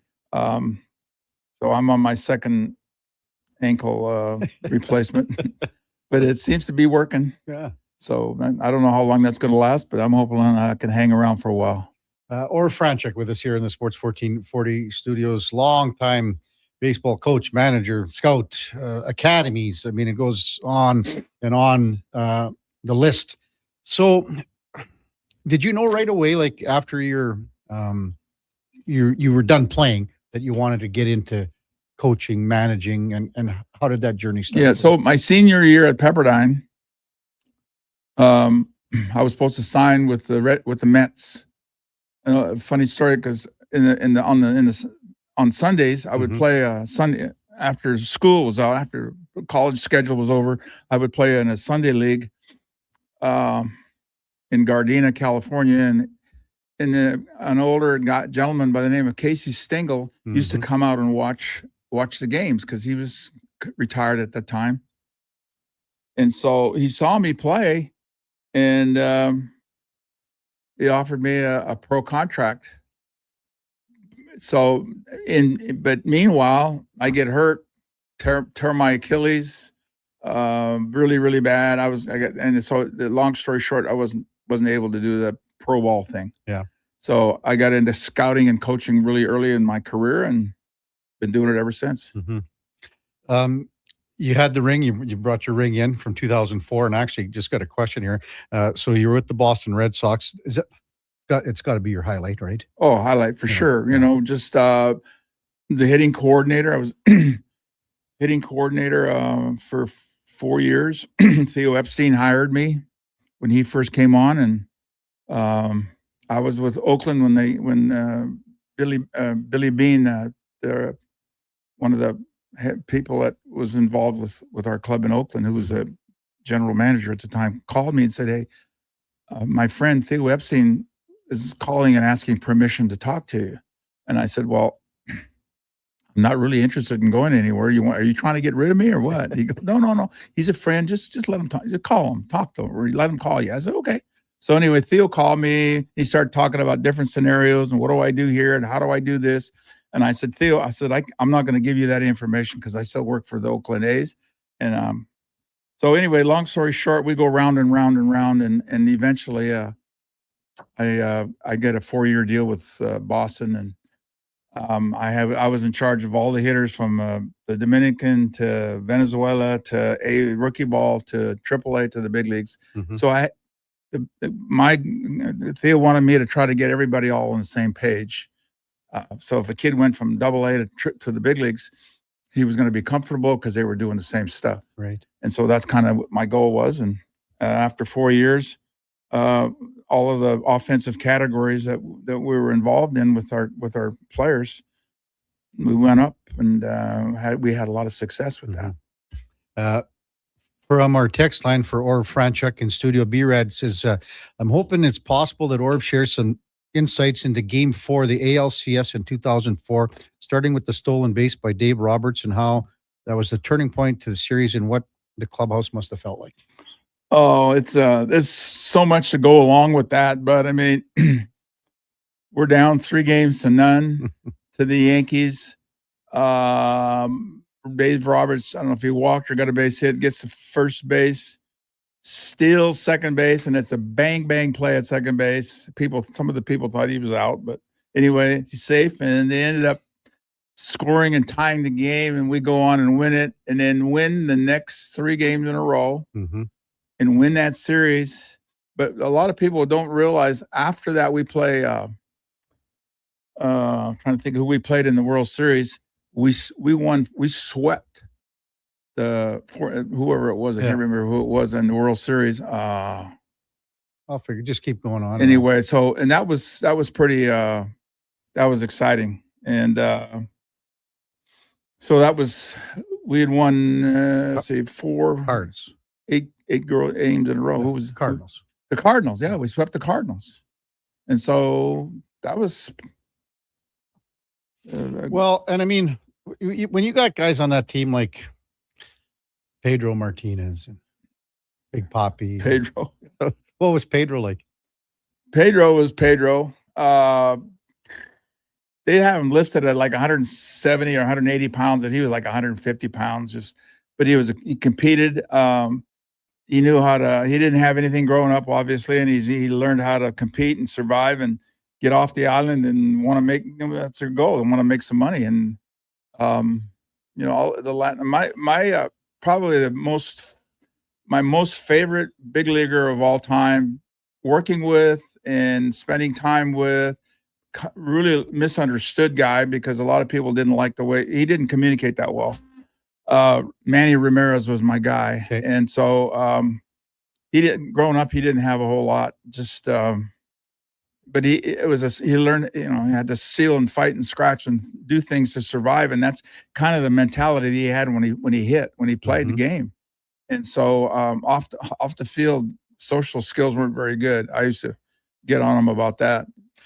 I'm just kind of looking at the rest of that roster too. And you had so many Jason Varitek, glue guys I was thinking about. Varitek. He was really the leader of that club. What about Millar? Millar too.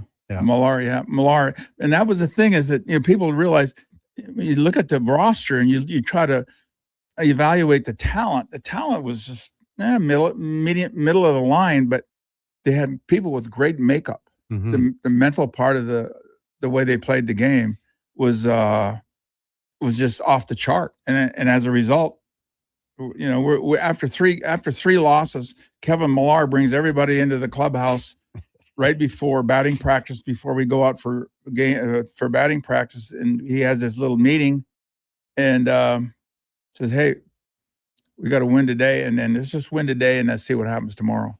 And we just kept going, and it was just like everybody was like family. Everybody was holding hands and hugging, and it was.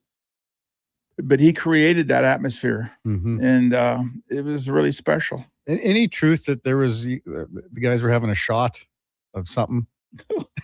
I'm not going there. I'm not going to go there. There was some things that might have been, but it was just a little tiny, just a little touch. And so guys. The guys knew, and it's just that we had Johnny Damon. I mean, we had all those. And Damon came over from Oakland. Yeah, right. Yeah. Well, I had him in Oakland. That's what I was going to say, because he was part of the Moneyball thing, right? When they lost Damon and Mark Bellhorn. I had Mark Bellhorn in the Oakland organization. In fact, Billy Bean called me and asked me. He says, "Not Billy, but Theo called me. He says, what do you think about Mark?" I said, "I really like Mark. He's a switch hitter, plays anywhere in the infield. What do you think?" I said, "Go get him." Yeah. So they brought him over, and that was a big part of it. He was a big part of that series as well. I'm just, again, like David Ortiz, Trot Nixon was a pretty big part of Trot Nixon, and they're a special guy. I mean, they all were. Yeah. And then you say, like, Dave Roberts didn't play in the World Series. I don't think he was on the roster. So, I mean, he did his stuff against. He did his little thing, and that was it. That was it. Now, and look at him now. And look at him now. Look at him now. Yeah. We got a bunch of people texting in, and the one question I got is about Vladimir Guerrero right now. When you're watching Vladdy, I watched him last night. I mean, just for a guy that's such a good hitter and he doesn't have any confidence right now. What do you see it as a hitting instructor for decades and decades, and you're watching him at the plate? What are you seeing? Well, I mean, I have watched the other night. I see him, obviously, he's pressing a little bit. But when usually when that happens, when you struggle, hitters have a tendency to chase out of the strike zone. They're not very selective in what they're swinging at because they want to get out of that funk. And that's kind of what I see Vladdy right now. Yeah. He's overswinging, trying to do too much. And I'm sure his people have identified that, and then they've talked to him about it. And Vladdy is Vladdy. Yeah. Is he putting too much pressure on himself? Because again, like Bo Bichette not there. Yeah. And, Okamoto's having a pretty good start to the season, but do you think he's just putting too much pressure on No himself? question, because he's the leader of that club. Yeah. And so, I mean, and I don't know Vladdy that well. I know him to see him, and we talk and stuff. But he's a competitor, and so it's the people don't realize how hard this game is to play. Yeah. The only sport in professional, any sport where if you hit 300, you're considered successful. So that means you're failing 7 out of 10 times. So and then the defensive part, and it's just there's so much that I know a lot of people that watch baseball are bored because they think it's just not. You have to be either a coach or a player that has played the game to appreciate what goes on and all of the stress and difficulty there is in playing the game. Text 833-401-1440. Buck says, hey, KK, let Orv know a bunch of his old students at Londonderry Junior High are listening. Neil C., Darcy, Bev, and Cindy. Simon says, Mr. Franchuk taught me math in junior high in the early 90s. Classes were always a blast. One of the best, Simon Morris. Corey Tixon, can he teach Jared Duran how to hit now? A lot of guys, all our fantasy guys want their players to hit a little bit better. HD says, ask Orv if he crossed paths with Trevor Shum or Shum. Trevor Shum, yeah. From Spruce Grove. Yeah, Trevor Shum played for me when I came back with the Edmonton Capitals. He was with anyway, he played on the team that I was helping. Ray Brown was coaching at his Morinville. They were called the Morinville. Can't remember the name of it. But anyway, so Trevor was on that team. He was catching. And then so when I came back, I saw Trevor and I liked what he was doing. He was went to a really good school. Not Yale, but another big an Ivy League school. Came back and so I got Joe Madden, who's a good friend. I talked to Joe and I said, hey, we got this kid that I think is has a chance to play pro ball. So we sign him. He goes to spring training. They love him. He's tearing it up. And then all of a sudden he gets what we call the funk. Couldn't throw the ball back to the pitcher, and he had a cannon.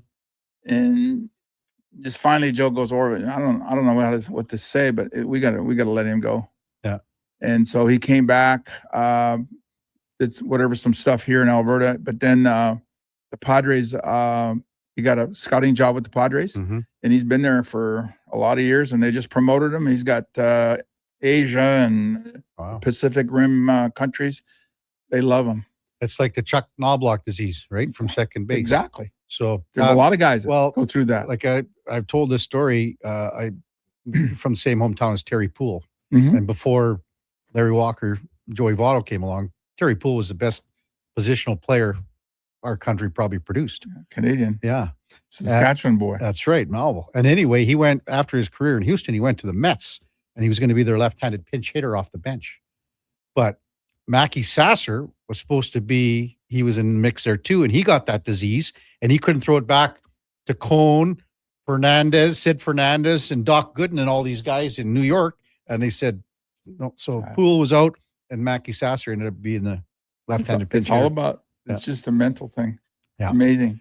We're going to have much more with Orv Franchuk when we come back. We got some other questions, maybe the best hitters that he's worked with, seen, maybe all time, maybe guys that he didn't even work with. But that's all straight ahead on the Kevin Carey Show with the Duke of Delburne, Josh Fenwick on Sports 1440 AM radio. We're streaming on YouTube, X, Facebook, Instagram, and Twitch. Hi, Mike here from Northgate Chevrolet Buick GMC. No one's ever accused car shopping to be fun. I mean, think about it. Awkward standoffs to get a price. Let me go talk to my manager. Dealers asking for your credit card, then melting your phone if you say no. See, not fun. At Northgate, I promise you a different experience. We make it fun. And you will like us, I promise. 0% financing, a great selection of new and pre-owned units. So for some fun, stop in today. 13215 97th Street or visit us online at northgategm.com. You're in Northgate country.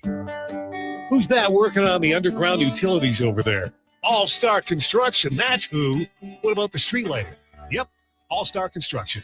And the directional drilling, hydrobacking, neighborhood renewal, and telecommunication work? Yep. And yep.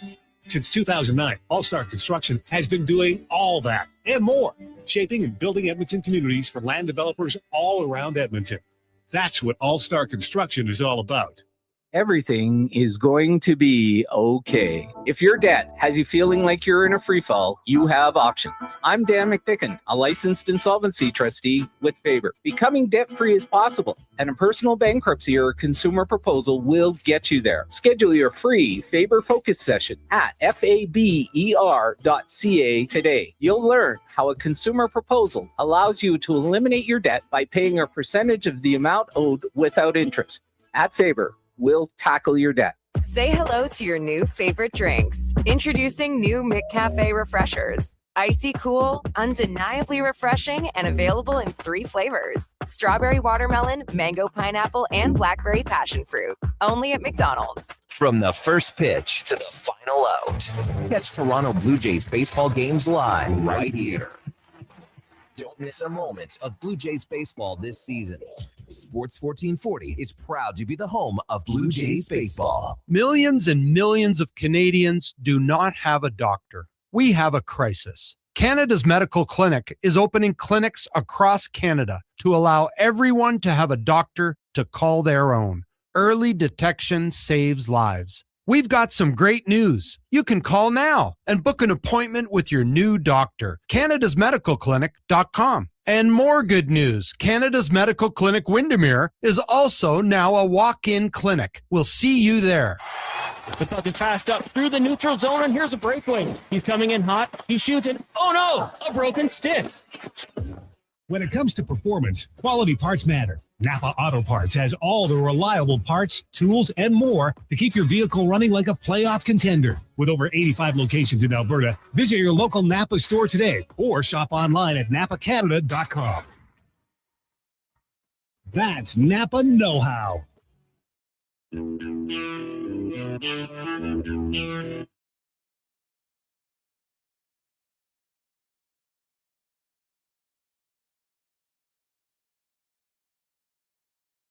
Have your sports curiosity cured with the Kevin Karius Show. This is Sports 1440.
All right, welcome back to the big program, 10:30 in Edmonton. Kevin Karius, Duke of Delburne, Josh Fenwick with you. We got Orv Franchuk, long-time baseball, coach, scout, everything, chief bottle washer. An old friend, Jerry Carchidi, just texted in, say hi to Orv. I used to do setup for him when I worked down at Kinsman when he ran camps. I was on the maintenance crew, late 80s, early 90s. Those are the days, yeah. Did all that. How many thousands of camps and would you say you did? Think about lessons, a lot of lessons over the years, and I still do lessons, but camps, oh man, I can't count them all.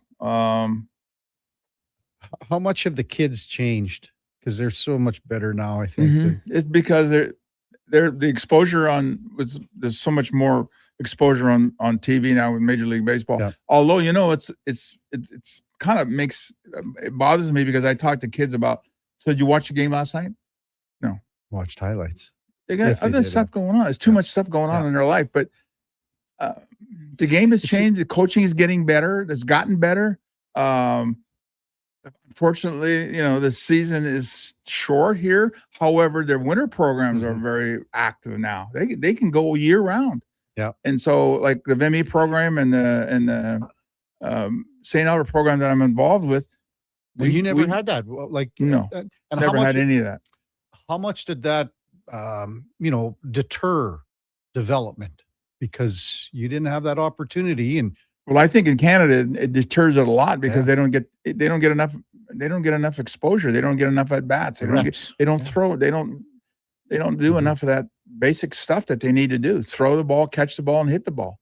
And so, whereas now with the programs even in the winter and the off season, they get to do all of that. Yeah. And so the kids that like it and want it, and moms and dads necessarily aren't pushing them to do it. They just want to do it on their own. It's amazing how much better kids are here now. I mean, haven't been back in a while, and now that I come back and I'm doing these camp and I'm doing this stuff that I'm doing, I'm going, wow, skills are way better.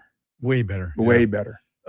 For pitchers, what's your concern? Like with, it seems the kids' arms are just, they can't keep up to how much spin rate they need to put on the ball, things like that. And torque that's a great point. Is that first thing that I'm concerned with is arm care. Yeah. And I talk about arm care a lot with the kids here because they don't throw enough.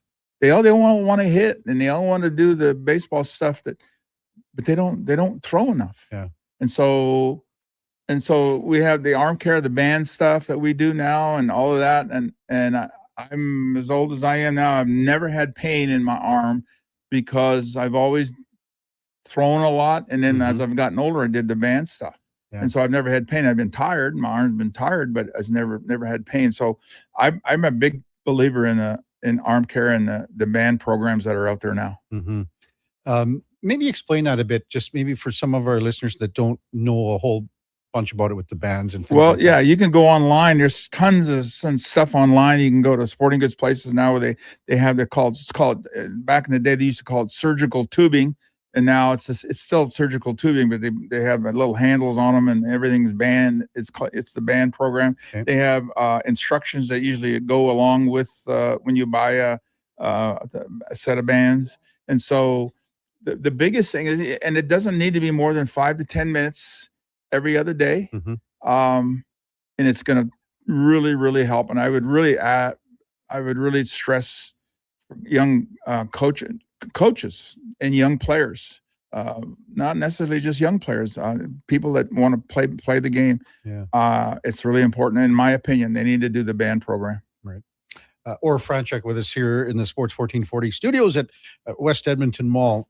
When you work with the kids, and again, now it's the old adage, if you don't look in the mirror, the kids are the same age, right? You don't, that's the way it works. And I had some old coaches tell me that, but what's your advice for hitting when you talk to the kids and you want to try to get them to be as successful as they can?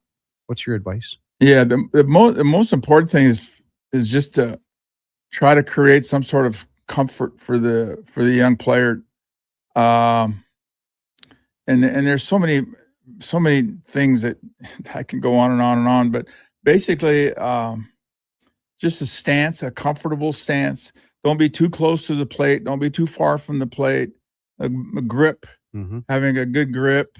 And then, you can have you can talk about mechanics till the cows come home, but if you don't have if you're not on time, you're not going to hit. So it's and the timing comes from exposure and lots of reps and getting comfortable with what you're doing. Yeah. And so, I've been around so many guys that teach hitting, and a lot of them neglect to talk about timing, and just and not creating too much movement. There's a lot of the younger kids, they have to lift their leg, or they rock, or they get their body going in so many different directions that they're never on time. Yeah. And that's because they're not strong enough yet. And as they get stronger, then I feel like they need to eliminate all that extra movement and just keep it real simple. Yeah. At what point do you tell young hitters or any hitters, if you're a right-handed batter, okay, you want to try to kind of get the ball to right center and to kind of go opposite field a little bit, to just that timing, as you mentioned, or so like at what point are they strong enough? Are the kids strong enough where that contact and they can maybe accomplish that? Yeah, I call it, it's just being able to learn how to control the barrel. And so I do that with putting the ball on the tee, whether he's 30 years old or whether he's 6 years old, and teach them how to control the barrel, how to hit the ball, to hit it in a direction you want to hit it. Right. But when I start with them, I like to try to get them to understand, if I'm flipping to them or we're doing tee work or I'm throwing to them, I want to try to have them hit the ball up the middle the other way. Because I think it's easy to teach kids how to pull.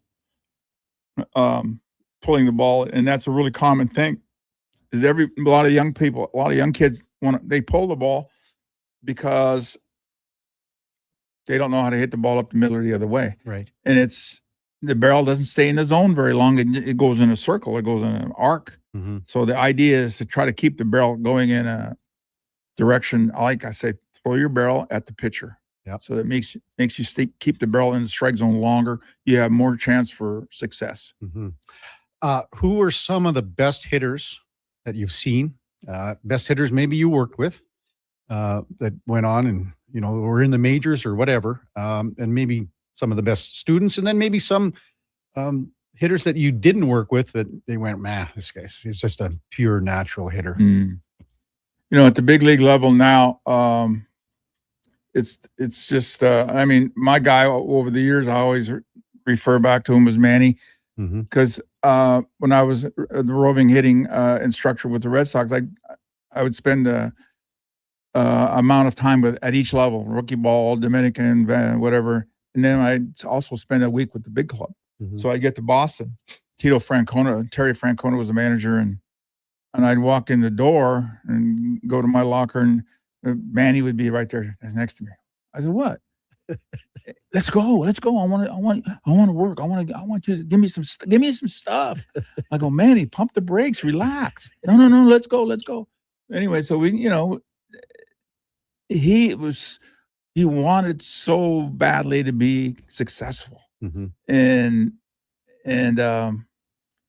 because that making that money didn't hurt either. I'm sitting in his locker. A little story. I'm sitting next to him. I look up in his locker one day, and it's got about 4 envelopes. He didn't believe in auto deposit. He had four envelopes sitting in his locker, and I knew they were a paycheck. I grabbed one. I was going to see how much. No. Anyway, so that's kind of how he was. He was kind of an old school guy in a lot of ways.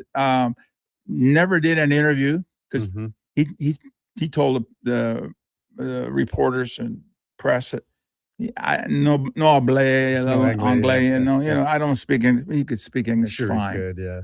And then the same trip that I was in town, he became an American citizen. Oh. And then we were in Fenway, and we had a game that night. Oh, the next day we had a Sunday game, and he wanted to show the people how proud he was.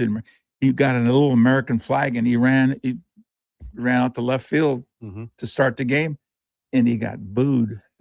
People were booing him because they thought he was mocking the flag. Oh no! Came in the dugout after the inning was over. He had tears in his eyes. Says, "What's going on?" He's not trying to tell you. So we explained to him. People didn't understand that we thought they didn't understand what you were trying to do. After the game, he must have had 40 reporters sitting around him, and he was talking pretty good, figuring it out. So and that's just how he was. I mean, Veritek and all of those guys, What about guys in California with the Angels? Well, Joe Madden was my favorite person of all time as far as baseball was concerned, as a manager and as a coach.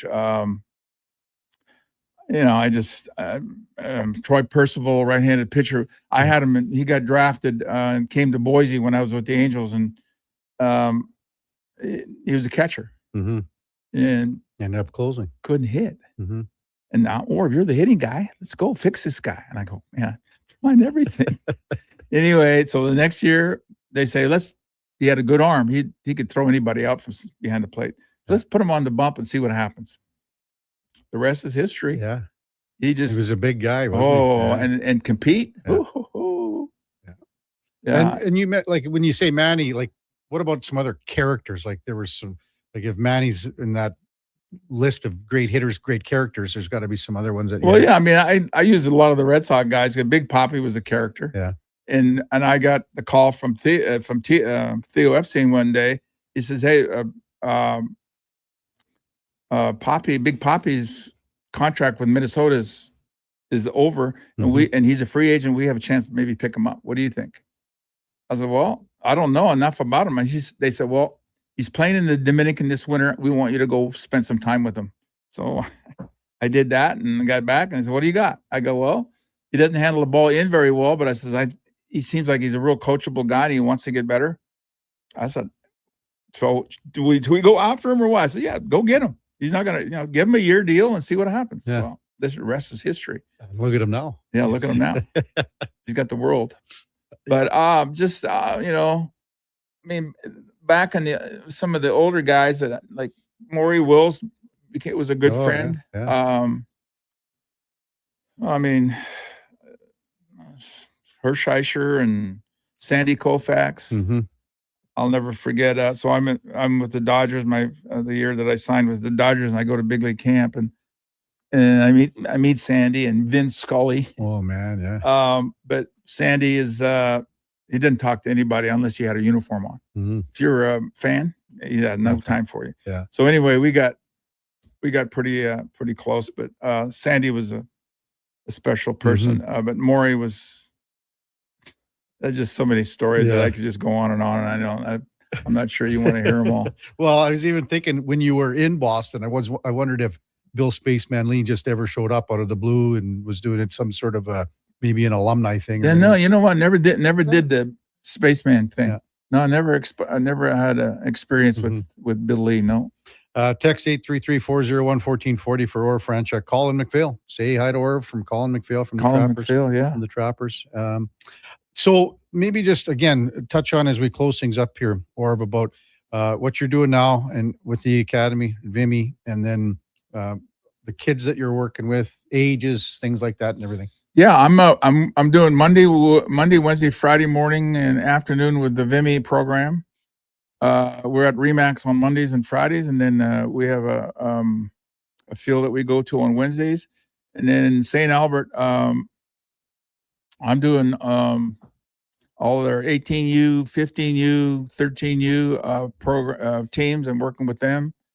And then Brent's Sake, I'm not sure. Are you familiar? You know Brent? Yeah. Well, he has a 15 AA program. His son's in it out in Sherwood Park. Jesse. So Jesse, yeah. So I go out there and help out with that. So that keeps me going. And then the ballpark right there. Yeah. Oh man, it's unbelievable. I know. Anyway, and then this summer I've been asked to coach the Team Alberta team that's going to Charlottetown. Yeah. And PEI. PEI. Okay. What's that for?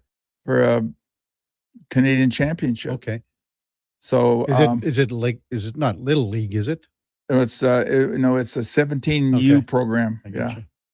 So we've had 4 tryouts already, 2 in Edmonton and 2 in Calgary. Mm-hmm. So we're trying to we've got, I think around we got 40 people we have identified. So now we got to break that down to 22. Wow. So we don't, I mean, a lot of the provinces, they select their team like last year. Mm-hmm. So they're going to play all together all this summer. Yeah. When we're only going to be together for maybe 2 weeks. So good luck. Well, you got a busy summer ahead of you. Yes, I do. And we'll see you at the ballpark You somewhere. bet. Some ballpark somewhere. for I'll be sure. around. Thanks for coming in. So great catching up. It's been too long. Enjoyed it. And yeah, I had a lot of fun. And to have Cam Tate in the studio with us too is Cam great. Tate, yeah. There's one thing I like about Cam, nothing. One of my dear friends in the business for a long time. Yeah. Thanks, Orvin. We'll see you around. Got it. That's Orv Franchuk, a long time. I mean, from player to scout to coach to manager. I mean, non-stop. And now working with the kids at the academy here in St. Albert and some other coaching opportunities. When we come back, we'll wrap up the show. Kevin Karius, Duke of Delburne, Josh Fenwick on Sports 1440 AM radio. We're streaming on YouTube, X, Facebook, Instagram, and Twitch. It's coming. An unstoppable force that will turn your home into the sweatbox. Don't live in a summer blockbuster. Pro Solutions is your one-call solves-it-all expert for AC repairs, tune-ups, and new installations. With fast appointments and flexible financing, we'll make sure your home story has a comfortable ending. AC season is coming soon, so book today. Lock in pre-season pricing today. Visit prosolutionsinc.ca to schedule your service today. You don't just need property services, you need problems handled. HireGood provides cleanup, debris removal, site monitoring, and safety attendance across Edmonton. We reduce issues on your property, keep spaces safe, and take pressure off your team. We resolve real problems for businesses while creating real impact because our team is built on second chances and they show up every day ready to prove it. Visit hiregood.ca or call and mention Jason Greger for a first-time discount. HireGood. Stable jobs create stable lives. Good to go. With Mortgages to Go, you'll be good to go. Mortgagestogo.ca says yes when the banks say no. That's why Alberta has trusted Mortgages to Go for over 23 years. If you need cash and have equity in your home, you're approved instantly, guaranteed. Call 1-888-888-5998. That's 1-888-888-5998. With Mortgages to Go, you'll say, good to go. The longest running basketball show in Canada airs every Saturday morning at 10 on Sports 1440. Hoop City with Paul Sir introduces a new generation of basketball talk, and it's right here on Edmonton's home for sports, Sports 1440. Start thinking spring road trips and off-road trips in your new Subaru Crosstrek. Stylish, rugged, and so many features. Standard on every Crosstrek. Subaru symmetrical all-wheel drive, EyeSight driver assist technology, heated seats, and LED steering responsive headlights. Plus, with interest rates from 0.99%, you'll love the affordable weekly payments. No waiting, immediate delivery available. Subaru Crosstrek. Visit Subaru.ca. Welcome to Uncommon. Welcome to Subaru. Shake off winter and roll into spring. It's time to turn the season with Jiffy Lube. Until May 31st, visit any participating Jiffy Lube for a Pennzoil full synthetic oil change, and you could win some incredible prizes, like the grand prize spring kit featuring 2 Yeti mugs, wiper blades with install, gift cards, and more. You could even roll away with one of Jiffy Lube's Keeping You Moving mini prizes. Turn the season with Jiffy Lube and win. Visit jiffylubeservice.ca today.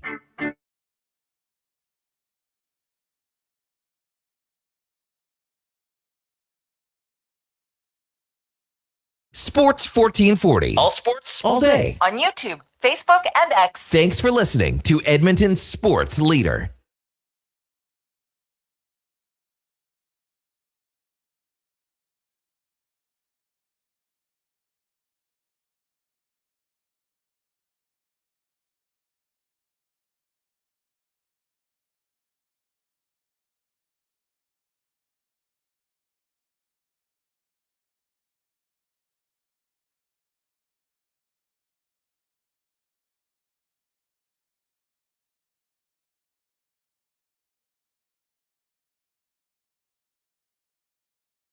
Especially the big market club. All right, welcome back to the big program, 1050 in Edmonton. Home stretch of the Kevin Karius Show with the Duke of Delburne, Josh Fenwick, here on Sports 1440. A couple of notes just to clean things up after a nice conversation with Orv Franchuk. Elliot Friedman reporting that, again, Luukkonen starts for the Sabres tonight. And also going in is Luke Schenn and Konsta Helenius making his NHL playoff debut But Luke Shen, he's a 1,000-game guy. Obviously tougher, bigger, stronger, experience. See what happens. Buffalo needs a win to get back in this series, trailing 2-1. Chris Johnson also reporting that Kyle Dubas addressed reporters in Pittsburgh at their end-of-year availability about Evgeny Malkin, and he's the pending UFA, and he says he'd like to have him back, but we'll just continue to work with JP Barry on it, and that's the agent for Evgeny Malkin. Also, Frank Saravalli reporting that the finalists for the Jim Gregory GM of the Year award in the NHL, as voted by their peers, as well as league executives.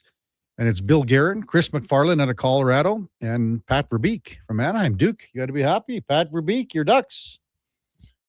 How could you not be? Look at the collected works. Could you imagine, though, if Kevin Adams somehow snuck in there?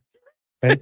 So he gets fired in Buffalo. He doesn't have a job. What do you mean? I know, but he put the whole team together in Buffalo. He did. And then he gets fired, and then they go on a roll as soon as he gets fired. And it's the same guys. They added, who did they add? Logan Stanley, Beck Mallenstein, and Luke Shen. Yeah, and they tried to add. Yeah, the big swing at Parayko, which we kind of already touched on in an unrelated way. Oh, that would have been something. That would have been something.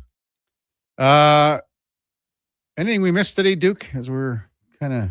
Well, I suppose we're still or at least you're just waiting to hear from your personal consigliere Spec if he's unearthed anything more about nothing. Spec wouldn't get back to me. This coaching situation with the Oilers, which really set the show off a little bit of an unexpected charge. As you said, we were kind of coming to the top of the hour at 7:00, thinking, all right, yeah, we got our regular lineup of good guests and a few things to talk about, but then here we are, just standard Oilers. It's May 12th. They've been eliminated for a week and a half, and yet they dominated the airwaves again today with talk of a potential coaching change with the request to interview Bruce Cassidy out of Vegas. So yeah, and I mean, we're going to see this. Well, again, I mean, what did Spec say? We're going to find out in a couple hours. Essentially, yeah. I mean, because as Spec said, he'll reach out to his contacts with the organization and say, do you want to confirm this? Do you want to deny it? And if within a few hours he doesn't hear anything, well, that's essentially a non-verbal or non-official confirmation. Right? I just think mum's the word. And again, as I said, Frank's not going to put this out if it's not true. And then the second thing is, again, if you're going to treat and handle people like that, like Chris Knobloch here, I mean, what are you doing? So what are you doing? So you're going to go and talk to another coach while you still have a coach for 3 years. So I get it. But if you don't want him to be your head coach here anymore, then say, Chris, we're looking in another direction, because there's no way that, again, the pin's out of the grenade here. The pin's out of the grenade. Coming up, top of the hour, it's Fantasy Frenzy with the former Rochep T-Bird. Connor Halley and the Duke of Delburne at 12 o'clock. It's the Lowdown with Alan Mitchell, 2 till 6. Jason Greger drives us home with the Jason Greger Show. We'll pick up Blue Jays baseball in progress following Greger's show. We got Fox Sports after that, and we are back with you tomorrow morning at 7 o'clock with our co-host, the former NHLer, David Schlemko. Before all that, time now for a Sports 1440 update brought to you by All-Star Construction. They shape and build Edmonton communities specializing in underground utilities like power, like gas, telecommunications, and even street lighting. That's All-Star Construction. Hope you have a terrific rest of your Tuesday, everyone. Thanks so much for listening. Thanks for being a part of the show. Thanks for all the great texts. We could not do the show without you. We'll see you back here tomorrow morning at 7 o'clock. Until then, here is the Duke. The Sports 1440 update.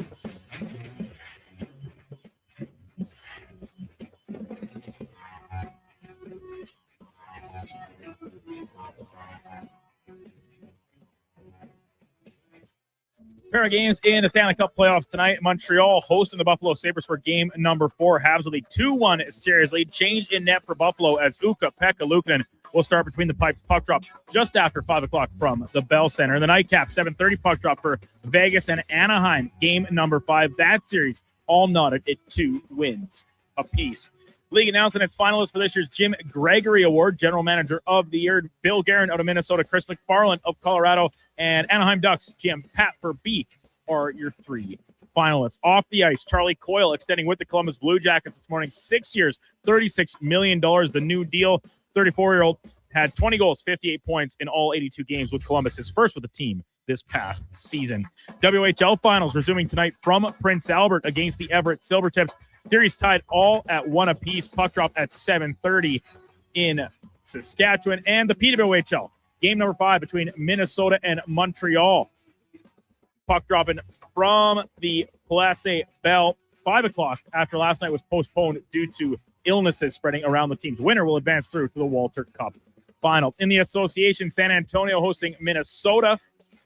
Timberwolves and Spurs tip off at 6 o'clock from Texas. And in the majors today, full slate of games, including the Blue Jays and Rays, game number 2. Shane McClanahan on the bump for Tampa. Patrick Corbin countering for Toronto, first pitch just after 5 o'clock. You can catch that game right here on Sports 1440, joined in progress at the conclusion of the Jason Drager Show. Elsewhere, Yankees in Baltimore, Boston hosting Philly, Detroit up against the Mets, Seattle playing Houston, and the Dodgers host San Francisco in the nightcap. Coming up on Sports 1440, it is Fantasy Frenzy with Hallie and Douglas. I'm Brandon Douglas at your Sports 1440 update.